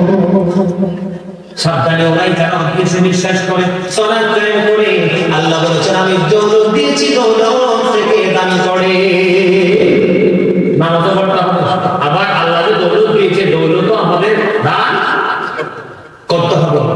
ঈমান শুধু বিশ্বাস নিয়ে বসে থাকলে চলবে না, যখন যেটা প্রয়োজন সাধ্য অনুযায়ী তখনই সেটা আমাদেরকে করতে হবে। এর মধ্যে ঈমানটাকে মজবুত করার পরে আমাদের প্রথম কাজ হলো আমরা নামাজ পড়ব। কি করব? বর্তমানে দেখেন বাংলাদেশের আনাচে কানাচে কত সুন্দর সুন্দর মসজিদ, কিন্তু মুসল্লি নেই। জুমার দিনে মুসল্লির জোয়ার আসে শেষ সময়, ইমাম সাহেব যখন খুতবা দিবে ঠিক তখনই মুসল্লিদের জোয়ার আসে, আবার সালাম ফিরাইতে দেরি, আবার জোয়ার ভাটার দিকে যাইতে দেরি। মনে হয় যে মসজিদের গেটে যুদ্ধ শুরু হয়ে গেছে, তার আগে বের হয়ে যাবে। আগামীকালকে জুমার নামাজ পড়বেন, ঠিক কিনা বলেন? বন্ধুরে আমার, আল্লাহ হাবিব সরকারে মদিনা তিনি বলেছেন, জুমার দিনে কেউ যদি সবার আগে মসজিদে কদম বেড়ে বাড়িয়ে দেয় এবং সবার পরে যদি মসজিদ থেকে বের হয়, তার প্রত্যেকটা কদমের বিনিময় 1 বছরের নফল ইবাদতের সওয়াব দেওয়া হবে। হাদিস শরীফ থেকে প্রমাণ, যে যত দূর থেকে মসজিদে আসবে সে তত বেশি লাভবান হবে। মসজিদে বন্ধু সাইকেল রিকশা অটো নিয়ে আসেন না, যদিও বাড়ি করে হয়, হেঁটে হেঁটে মসজিদের দিকে আসবেন, প্রত্যেকটা কদমে কদমে আপনার আমল নামায় লিখি। এই যে এখন শীত চলতেছে, কি চলতেছে? এখন শীত চলতেছে, বন্ধু সংক্ষিপ্ত করে বলতে চাই, এই যে এখন শীত চলতেছে, কিছুদিন পরে দেখবেন গাছের পাতাগুলো শুষ্ক হলুদ হয়ে লাল হয়ে চলে যাবে। হযরত আবু যর রাদিয়াল্লাহু তাআলা আনহু থেকে হাদিস বর্ণিত, আমার নবী আপনার নবী সরকারে মদিনা থেকে বলেছেন, বন্ধুরে আমার নবী বের হওয়ার পরে দেখতেন গাছের পাতাগুলো শীতের দিনে শুষ্ক হয়ে চলে পড়তেছে। এবার আবু যরকে ডাক দিলেন, আবু যর উত্তর দিলেন, লাব্বাইকা ইয়া রাসূলুল্লাহ, আমি হাদিস। এবার আমার নবী গাছের ডালে স্পর্শ করলেন, গাছের ডালে স্পর্শ করে যখন আবু যরকে ডাক দিলেন, আবু যর উত্তর দিলেন, আমার নবী বলে, আবু যর চাইয়া দেখো, শীতের কারণে শুষ্ক হয়ে গাছের পাতাগুলো কেমনে ঝরে ঝরে পড়ে যায়। আল্লাহর বান্দা, আমি নবীর উম্মতগুলো যদি আল্লাহর বিদারের আশায়, আল্লাহকে রাজি খুশি করার আশায় নামাজের মাধ্যমে যদি আল্লাহর কদমে সিজদা দিয়ে থাকে, ওই গাছের পাতার মতো তার গুনাহ করে চলে যাবে। হাদিস শরীফের মধ্যে সেজন্য আমি বলেছেন, আসসালাতু খামস ওয়াল জুমআতু ইলাল জুমআহ ওয়া রামাদানু ইলা রামাদান মুকাফফিরাতুল লিমা বাইনাহুন্না ইদা তুলিবাতিল কাবাইর। জোরে জোরে বলেন আল্লাহু আকবার। আমার নবী বলেছেন, বন্ধু 5 ওয়াক্ত নামাজ যে ব্যক্তি পড়বে, মাঝখানে গ্যাপের যত গুনাহ কাফারা হয়ে যাবে। এরপরে বলেছেন, ওয়াল জুমআতু ইলাল জুমআহ, এক জুমা থেকে আরেক জুমার মাঝখানে যত গ্যাপ আছে সেটা কাফারা হয়ে যাবে। ওয়া রামাদানু ইলা রামাদান, এক রমজান থেকে আরেক রমজানের মাঝখানে 300 বন্ধু 305 দিন আর বাকি থাকে কয় দিন? কথা বলে না কেন? 364 বা 65 দিন যদি এক বছর হয়, তাহলে 300 দিন। আমরা দুই দিকে রোজায় 330 করে 60 চলে গেল, আর 300 কত দিন? 5 দিন বাকি রইল। মাঝখানের গুনাহ, দিনগুলোর গুনাহ কাফারা হয়ে যাবে। তবে শর্ত হলো, নবী বলেছেন কবিরা গুনাহ থেকে বেঁচে থাকতে হবে। আল্লাহ কোরআনে বলেছেন, ইন্না সালাতা তানহা আনিল ফাহশাই ওয়াল মুনকার, নামাজ মানুষকে খারাপ কাজ থেকে বাঁচায় রাখে। নবী বলেছেন, হাদিস শরীফের মধ্যে এসেছে, আমাদের কারো বাড়ির সামনে যদি জলাশয় থাকে, এই জলাশয়ে যদি 5 বার দৈনিক কেউ গোসল করে, তার শরীরে গন্ধ থাকবে না, ময়লা থাকবে না। 5 বার গোসল করলে যেমনি তার শরীরে ময়লা থাকবে না, এমনি ভাবে 5 ওয়াক্ত নামাজ পড়লেও তার আমল নামায় গুনাহ থাকবে না। ঈমানটাকে মজবুত করে যদি আমরা কি করতে পারি, যথাযথভাবে নামাজ পড়তে পারি, তাহলেই কিন্তু আমাদের জীবনটা সফল হয়ে যাবে, ধন্য হয়ে যাবে। সমাজের বস্তুটি শুধু ঈমান রাখলেই চলবে না, আমাদেরকে ঈমানদারের প্রকাশ হলো আমাদের মধ্যে আমল থাকবে। কি থাকবে? কথা বলেন না কেন? কি থাকবে? আমল ছাড়া তো মিজানের পাল্লা ভারী করতে পারবো না, পারবো? এই জন্য ঈমানকে টেকসই করার পর আমাদের আমল তো টেকসই রাখতে হবে, ঠিক কিনা বলেন? কি রাখতে হবে? নামাজ পড়বেন কি পড়বেন না, নামাজ ছাড়বেন? আগামী জুমার দিনে কি আগে আসবেন না পরে আসবেন? আগে ভাই কোন দিকে যাবো? আল্লাহ এখন যে আপনারা যে পোশাক পরেন, ম্যাক্সিমাম যুবকরা যে পোশাক পরে, এটা তো অসভ্য পোশাক। কি পোশাক? আল্লাহ 3 শ্রেণীর পোশাক দিয়েছে বান্দাকে। কয় শ্রেণী? একটা হলো লজ্জাস্থান ঢাকার পোশাক, আরেকটা হলো সাজের পোশাক, 3 নাম্বারটা হলো লিবাসুত তাকওয়া, যালিকা খায়র, শরীয়ত সম্মত পোশাক, তাকওয়ার পোশাক। কিসের পোশাক? তাকওয়ার পোশাক মানে বুঝছেন, পুরুষের উপর দিয়ে থাকবে পোশাকটা নামি বরাবর। আমার স্বাস্থ্য ভাই হাসে, এর ভিতরে কিন্তু সমস্যা কোথায়? উপর দিয়ে থাকবে কোথায়? কথা কয় না, নামি বরাবর। আর নিচে দিয়ে থাকবে টাকনোর উপরে। এখন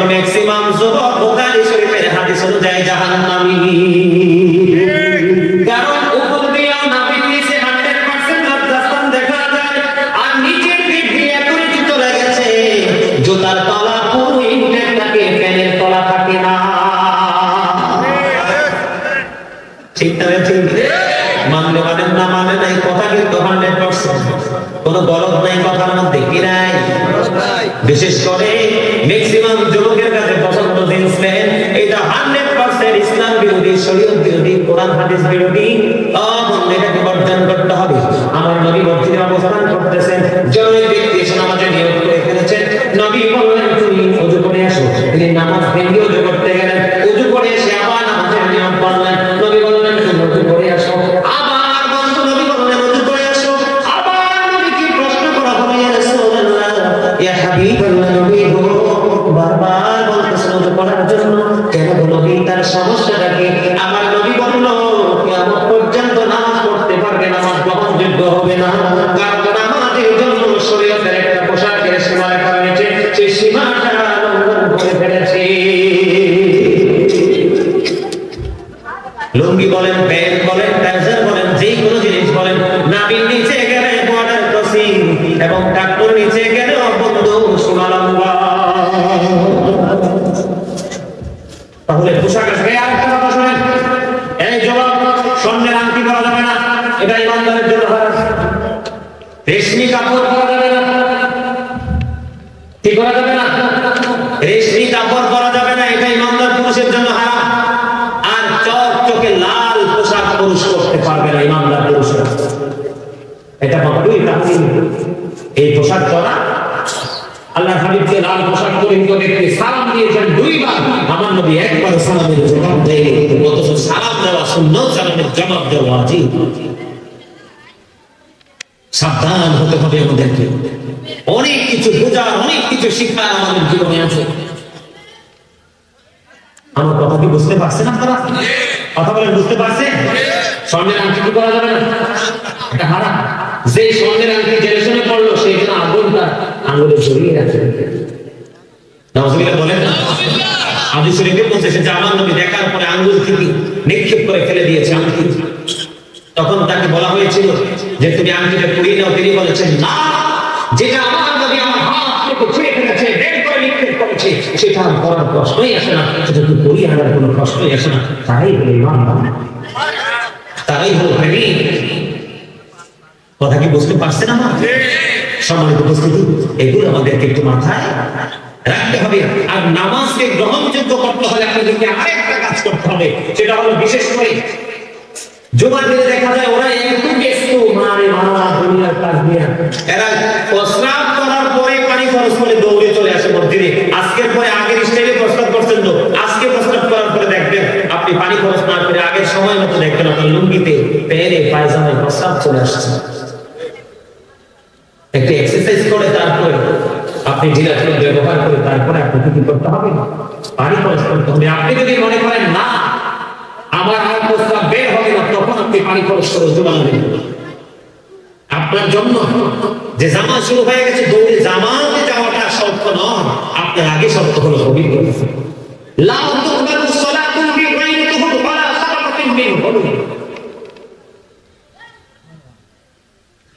কথা কি বুঝে আসে নাই?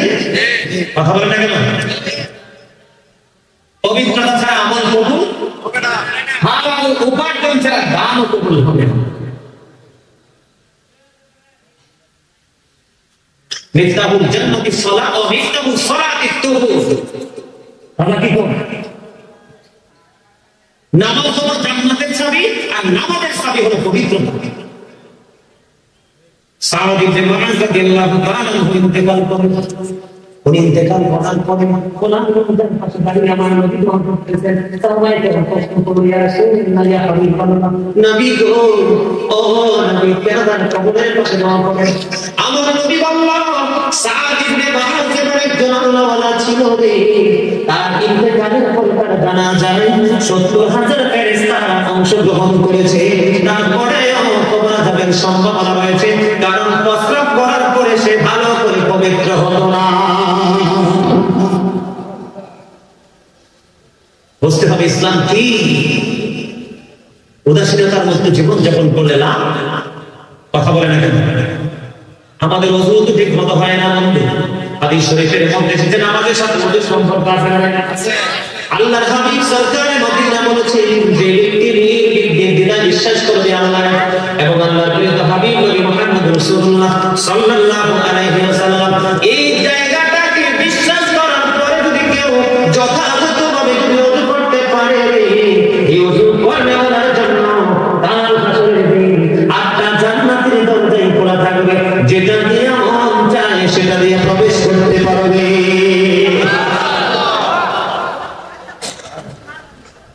হযরত সাআদ রাদিয়াল্লাহু তাআলা ওযু করতেছেন এবং সবাই নবী হেঁটে যায়, যাওয়ার সময় নবী বললেন, অপচয় করো না, ইয়া রাসূলুল্লাহ, ইয়া হাবিবাল্লাহ, নবী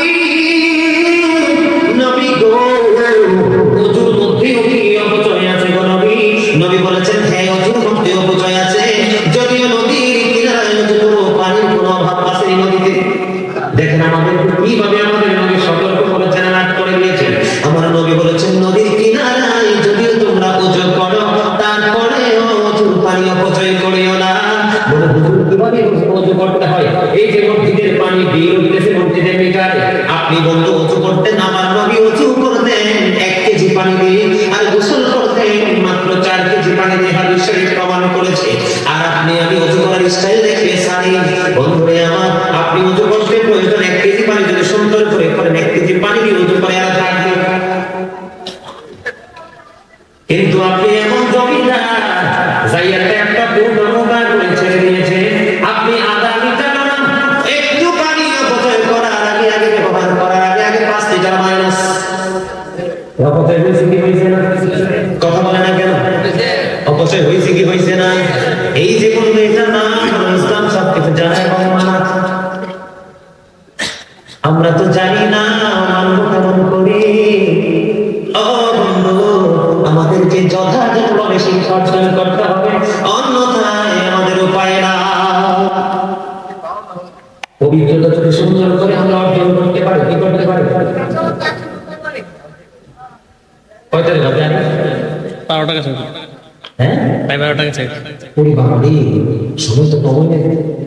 ওয়াজা করার জন্য আগামীকাল তো জুমা, আগামীকাল প্রোগ্রাম আছে দুইটা। আসলে আমি ওয়াজ উঠলে ওই চেয়ারম্যান সাহেব আরেক ওয়াজ দেখছি, দেখছেন না? ওয়াজ উঠলে কেন জানি আমার টাইমের খবর থাকে। সম্মানিত উপস্থিতি, যথাযথভাবে ওযু করতে হবে, পোশাকটাকে শরীয়ত সম্মত করতে হবে, তারপরে যথানিয়মে মসজিদে যেতে হবে। মসজিদে যাই কিন্তু কোনো কথা বলতে পারবেন না। আমাদের দেশে আরেকটা সমস্যা, হাদিস শরীফের মধ্যে এসেছে, আল্লাহ হাবিব বলেছেন, কোন নামাজি যদি জানতো আরেকটা নামাজির সামনে দিয়ে যাওয়া কত বড় অন্যায়, তাহলে সে 40 পর্যন্ত দাঁড়িয়ে থাকত।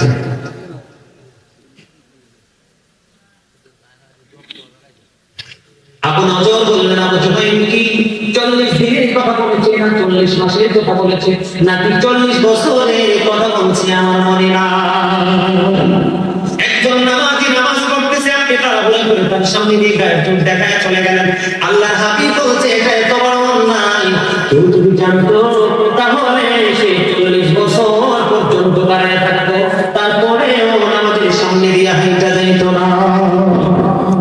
এই জিনিসগুলো আমাদের মনে রাখতে হবে, এগুলো আমাদেরকে জানতে হবে, এই আদব শৃঙ্খলার মধ্যে আমাদেরকে আসতে হবে, তাহলেই আমাদের জীবনটা ধন্য হবে। কথা কি বুঝে আসছে? কথা বলেন, কথা বুঝে আসছে? আর যদি বলেন আসছে, অত্যন্ত নম্রভাবে আদবের সাথে ভদ্রভাবে আপনি নামাজ পড়বেন, তাহলে আমাদের জীবনটা ধন্য পাই যাবে। আল্লাহ যেন আমাদেরকে কবুল ও মঞ্জুর করেন, সকল বলেন আমিন। আরো জোরে বলেন আমিন। সম্মানিত উপস্থিতি, খাবারের কাছে না খাবারের প্রয়োজন, যেহেতু আপনি আমি ওয়াজ করবো না, অনেক সময় হয়ে গেছে, অনেক সময় পাস হয়ে গেছে, অনেক সময় মাইনাস হয়ে গেছে। আমি আপনাদেরকে বিনীত অনুরোধ করবো, 5 ওয়াক্ত নামাজ পড়বেন, হালাল পথে রোজগার করবেন। বিশেষ করে আপনাদের এই কামার মধ্যে সুদ আছে কিনা জানি না, যদি সুদ থাকে সুদ থেকে বের হতে হবে। নাই নাই তোমার তাহলে ওকে কি আমাকে কি আজানের আগে আসসালামু আলাইকুম রাসূলুল্লাহ হাদিস শরীফের মধ্যে এসেছে, আপনি ফরজ আমল ওয়াজিব আমলের পরে যদি আপনি 1/3 সময় যদি রাসূলের সালাত ও সালামের মধ্যে কাটাইতে পারেন, তাহলে আপনার দুনিয়ার সকল সমস্যা দূর হয়ে যাবে এবং পরকালের মুক্তির সব খুঁজি আপনি কবর দিতে পারবেন। শুধু আজানের আগে কেন বলেন? এই মঞ্চে বক্তা কইতে যায় মুগি দিচ্ছে, তাই বক্তা কি কিন্তু এই কথা কি সম্মানিত উপস্থিতি, এখন যদি কথা বলতে হয় তাহলে আমার বিতর্ক চলিয়ে যাবে। আপনার মনে করবেন যে হুজুর আসলে বিতর্কিত কথা বলছে। আমার কথা শুনেন, আমি আগে বলছি ঘটনাটা কিন্তু একটু চিন্তা। সাহাবায়ে কেরামের যুগে ছিল না, নবীর যুগে ছিল না, তুমি কয় ক্লাস পড়ছো, কয়টা হাদিস তুমি জানো? এই আমার নবী কি বয়ান করতে সাহাবায়ে কেরামের সামনে মাইক দিয়ে কথা বলেন না? এখানে যদি আমি দাঁড়াই স্ট্যান্ড বাই আপনাদের সাথে কথা বলি, আপনারা আমার ভয়েসটা শুনবেন? আরে শুনবেন তো? কি শুনবেন না আপনারা? আমার ভয়েস কি ছোট নাকি? শুনবেন না? মাইক ব্যবহার করছেন কেন? এটা তো বেদাত। এটা কি বেদাত? কই এটার কথা দিয়ে একবার বলেন না। নবীর জামানায় তো ছিল না, এত সুন্দর স্টেজ প্যান্ডেল, এত ভিআইপি কত সমাজের কোনো সিস্টেম ছিল না। এটা নিয়ে কি একবার বলেন না? নবীর দুর্গের সাথে একটা দ্বন্দ্ব কিসে? এরকম যদি হয় আপনাদের এলাকায় যদি এগুলো তর্ক বিতর্ক থাকে, এভাবে হবে না। একজন সালেস থাকতে হবে, প্রশাসন থাকতে হবে, ওলামায়ে কেরাম আসবে, সাথে বাহাস হবে। এই জীবনে যারা নবীর মিলাদ, নবীর কিয়াম, নবীর দুরূদ, নবীর নূর, নবীর বেনজির, নবীর বেমিসাল, নবীকে নিয়ে যারা তর্ক বিতর্ক করেছে, পৃথিবীর ইতিহাসে নয় বাংলাদেশের ইতিহাসে একটা মাত্র তারা জিততে পারে না।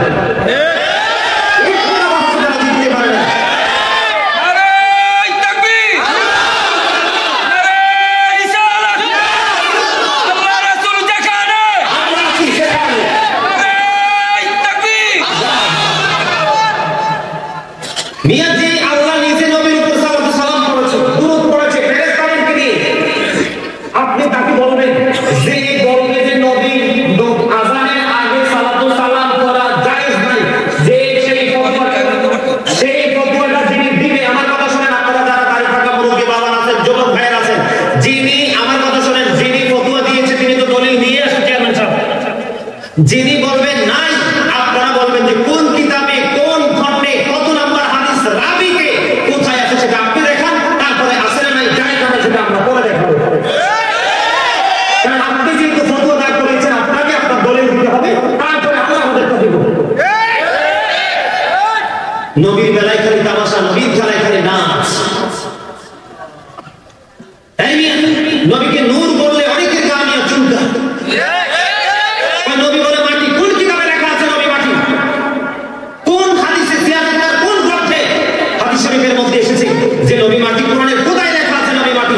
আমি বলি তাদের সঠিক হয়তো তাদের গান নাই, হয়তো তারা কোনো সংগঠনকে মেনটেন করছে, হয়তো পৃথিবীর কোনো তারা সুবিধা নিচ্ছে, এই কারণে তারা নবী সাজ করতে পারে বলে তারা কথা বলে। আমার দিকে তাকান, সূরা আলাকের মধ্যে আল্লাহ বলেছেন খলাকাল ইনসানা মিন আলাক। আল্লাহ বলেছেন পিপল ক্রিয়েটেড ফ্রম ব্লাড। আল্লাহ বলেছেন মানুষকে আল্লাহ রক্তবিন্দু হতে সৃষ্টি করেছেন। এই মানুষ হলো আমরা। এই আমাদের দেখেন দাদা, আমার কথা মন দিয়ে শোনেন, এই মানুষ হলো কারা? আমরা। আল্লাহ সূরা আল-বাকারার মধ্যে বলেছেন খলাকাল ইনসানা মিন সালসালিন কাল ফাখর। আল্লাহ বলেছেন আল্লাহ মানুষকে পোড়া মাটির মতো শুকনো মাটি দিয়ে বানাইছে। সেই মাটি, সেই মানুষ হলো আদম। সেই মানুষকে আদম সফিউল্লাহ। আরে একমাত্র আদম নবী ছাড়া পৃথিবীতে কেউ মাটি তৈরি না, মা হাওয়াও তো মাটি তৈরি। ঈসা নবীর তো বাবা নাই, মা নাই, ঈসা নবী আসলো করতে গেলে ভালোভাবে সবাইকে বলেন আমাদের মতো। আর নবীজি আসতে কিন্তু ১৫০০ বছর আগে বললো আমি এখন মিস্ত্রি, তোমরা কে আছো আমার মতো? আজও পর্যন্ত কি হাত তোলা সারা জীবন শুধু মুখস্থ বলে যে হ্যাঁ নবী আমার মতো, আমার মতো। নাউজুবিল্লাহ বলেন না কেন? এদিকে তাকান, একটা আসমান থেকে এই আমার দিকে তাকান। এই পৃথিবী থেকে সূর্যটা 9 কোটি 13 লক্ষ মাইল দূরে। সূর্যের আলো পৃথিবীতে আসতে সময় লাগে মাত্র 8 মিনিট 20 সেকেন্ড। প্রতি সেকেন্ডে 1,86,000 মাইল থেকে পৃথিবীর দিকে ছুটে আসে। এটা হলো সূর্যের দূরত্ব। আর চাঁদ এই পৃথিবী থেকে মাত্র 1,40,000 মাইল দূরে। নীল আর আর্মস্ট্রং 1969 সনে $50 লক্ষ কোটি ব্যয় করে 2 বন্ধুকে নিয়ে চাঁদের দেশে গিয়ে বালু কণা নিয়ে ফিরে এসেছেন। আর আপনার আমার নবী এই পৃথিবী থেকে ইশারা করতে পেরে 1,40,000 মাইল ধরে চাঁদের দিকে টুকরা হইতে দেরি হয় না। আপনি কোন দিকে বলেন নবী আপনার মতো? আপনি ভালো পড়াশোনা করতে পারেননি, আপনি সাইলেন্ট হয়ে থাকেন। আপনি কেন মানুষের মধ্যে ঝগড়া সৃষ্টি করেন? আর নবীকে আপনার জীবনে নিয়ে কি কোনো টানাহেঁচড়া করেছে? নবীকে নিয়ে আপনার কি টেনশন কিসে?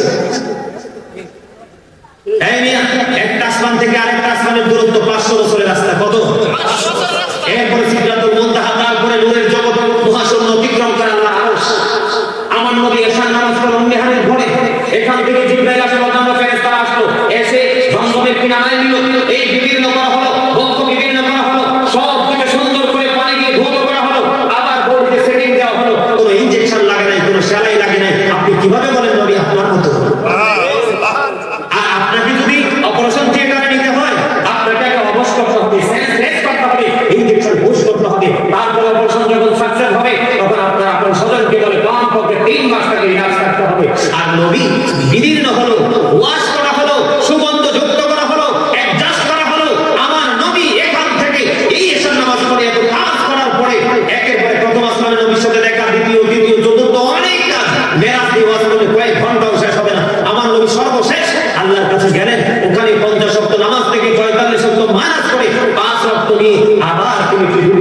আপনি কি করতে পারবেন না?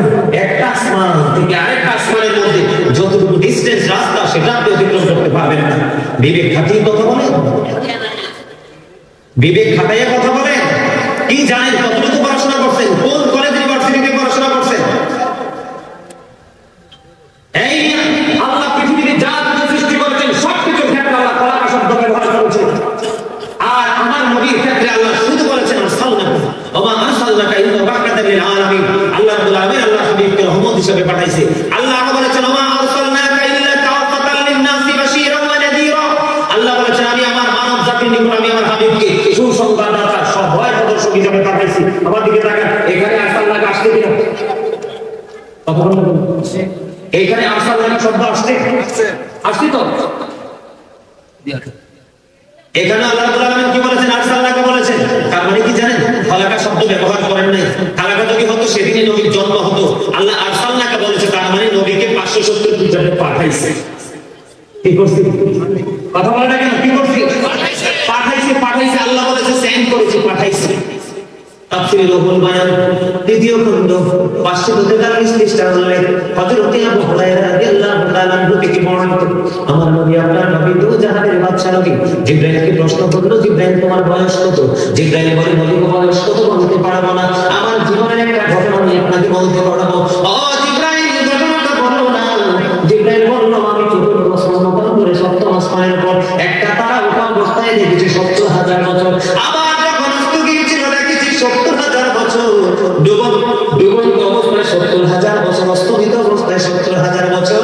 আমি আমার জীবনে 72,000 বার দেখেছি। এবার আমার নবী ডাকতে বলল, রে জিবরাইল, ওই তারাটাই ছিলাম আমি নবী। কোথায়? নবী কি উপরে বসবেন?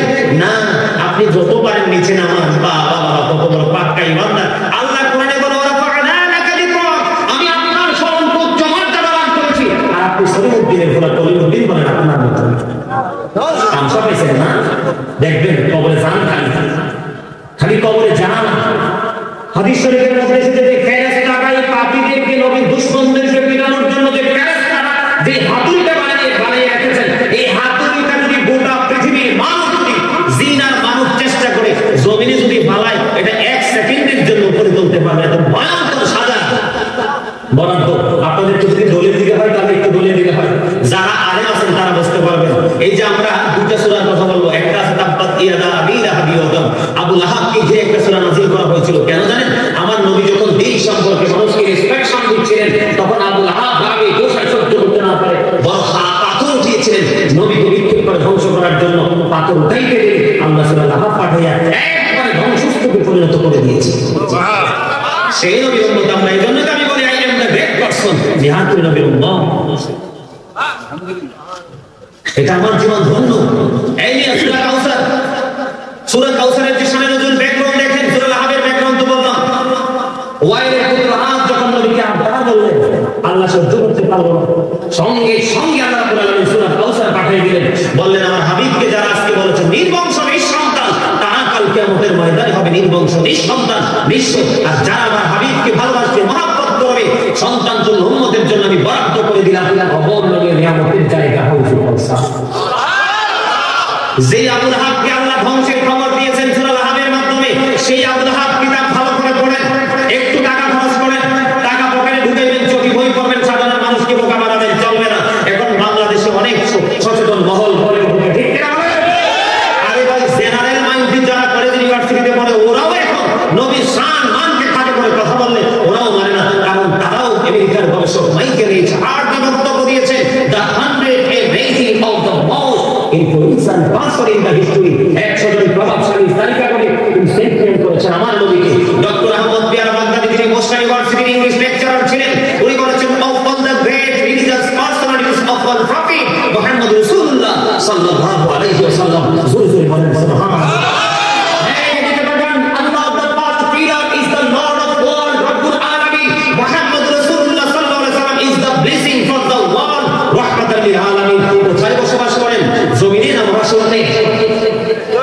কথা কি বুঝেন নাই? একজন হলো রব্বুল আলামিন, আরেকজন হলো রাহমাতাল লিল আলামিন।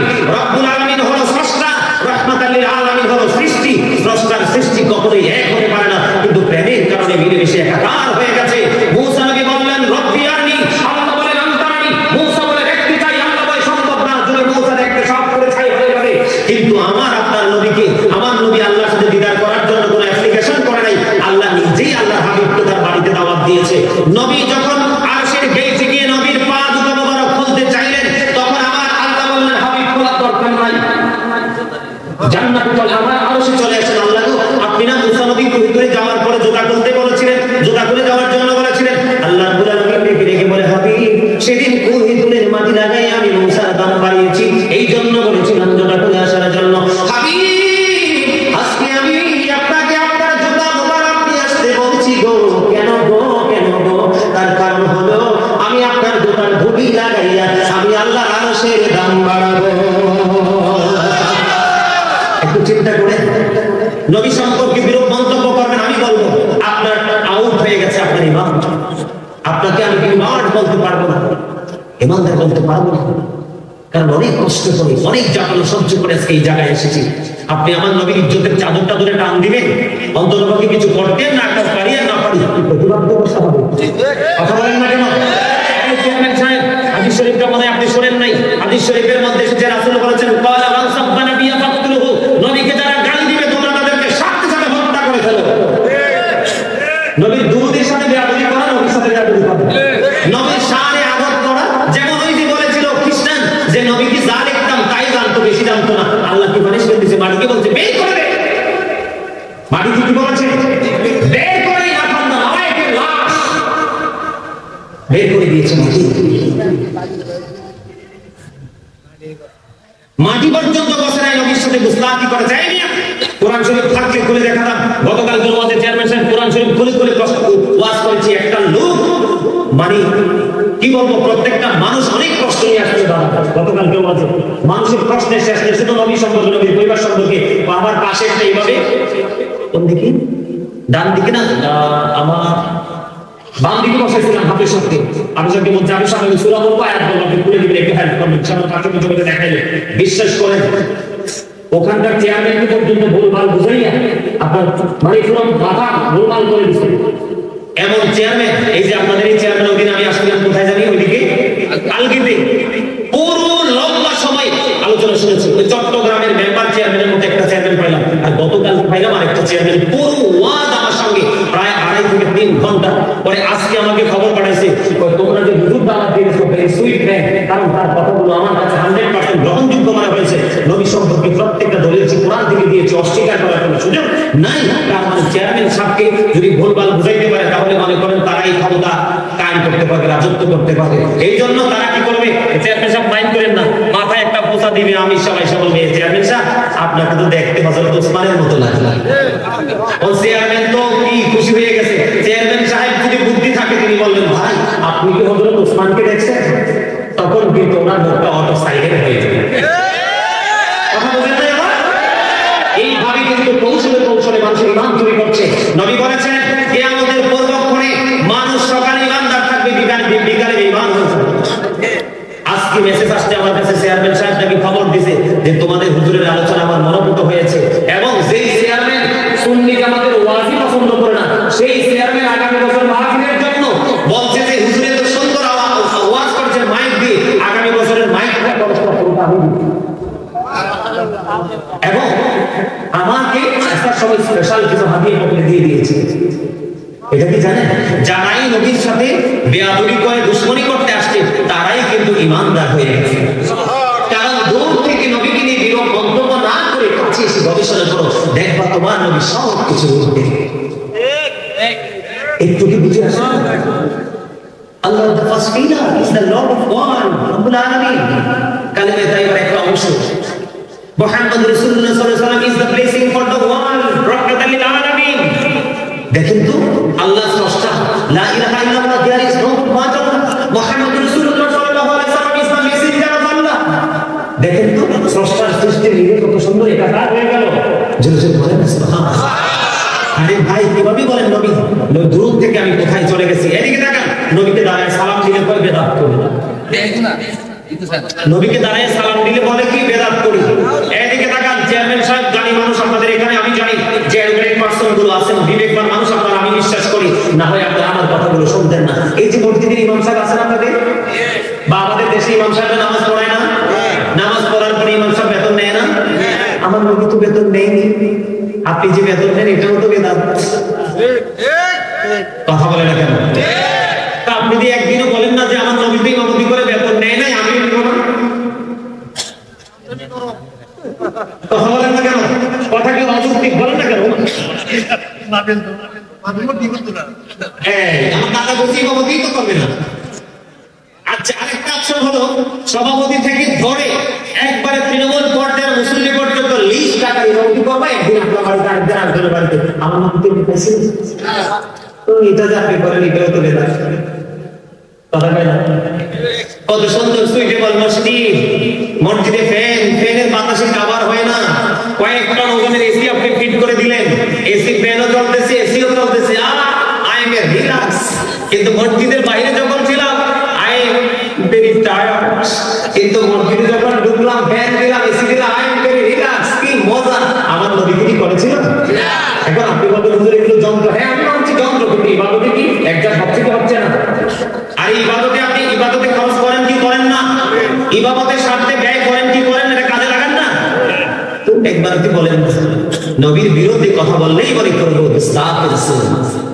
কোরআন শরীফটা আমার কাছে আনেন।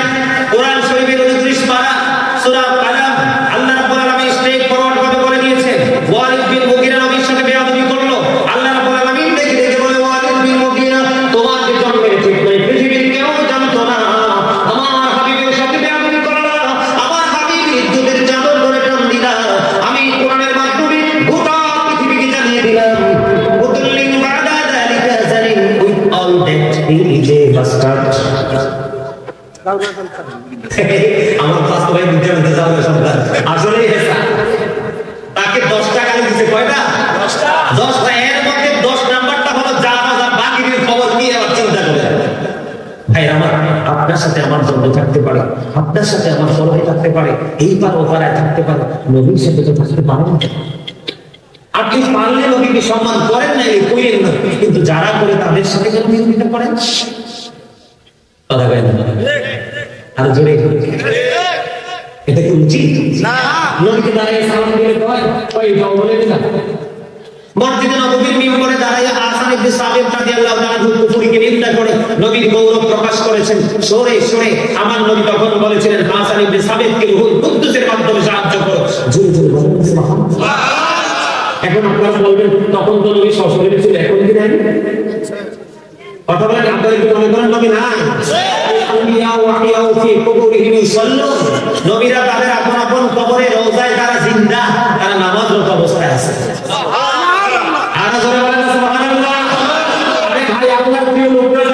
পৃথিবী থেকে দেহ থেকে আলাদা করে রূহ যখন বর্ধবী যেখানে পা রাখে, আল্লাহ বলেছেন ইন্না রাব্বিহিম ইউরযাকুন, আল্লাহ রাব্বুল আলামিন তাদের জন্য জান্নাত থেকে খাবার পাঠায়। সুবহানাল্লাহ, they receive food from Allah। কোরআনে বলেছেন আল্লাহ ওয়া তু'আযিরুহু ওয়া তুওয়াক্কিরুহু and respect him, তোমরা আমার হাবিবকে সাহায্য করো, সম্মান করো। রাসূলকে দাঁড়িয়ে সম্মান করছি, তার সমস্যা কোথায়? আজকে যদি জানতাম চেয়ারম্যান সাহেব আসছেন, যদি একজন ভিআইপি পারসন, তাহলে আমি ওনাকে সম্মান করতাম। একজনকে সম্মান দিলেই সম্মান পাওয়া যায়। কথা বলেন না কেন? সম্মানিত উপস্থিতি, আমাদের মসজিদের সভাপতি একটা উদাহরণ করে দিয়েছেন। আচ্ছা গেলে ইমামটা বলে কি, এই ভর্তি করলাম বলে আমরা তো কুলতি দেয়ার শুনেন, কবর জিয়ারত করার নিয়ম কি জানেন? এই হাদিস শরীফের মধ্যে এসেছে, আপনি কিবলার দিকে তাকাইতে হবে না, আপনি কিবলার দিকে তাকাইতে হবে না, কবরের দিকে দাঁড়ায় আছেন, বরাবর দাঁড়ায় দোয়া করবেন। এগুলো যদি আপনাদের কি বুঝাইতে হয়, তাহলে বাহাস করতে হবে, ঠিক না নাকি? সম্মানিত উপস্থিতি, শোনেন, বর্তমানে দেখবেন যারা বলবে নাই, যারা বলবে নাই, যারা বলবে নাই, মনে করবেন এই থাকবে, শুধু নাই করে আছে নাকি? কথা কয় না, শুধু আছে এইজনকে হাওয়া দিয়া, এইজনকে পাম্পাম দিয়া, কোন মতে তার মগজটাকে ধোলাই করে তোমার দলে নেওয়া, এটাই আছে। এই আমার দিকে তাকান, 61 হিজরিতে কারবালা হলো। ইয়াজিদ কিন্তু কোন হিন্দু খ্রিস্টান বৌদ্ধ ছিলেন না, আমির মুআবিয়ার সন্তান ছিলেন। আমির মুআবিয়া ছিলেন একজন নবীর প্রেমিক, নবীর দায়ী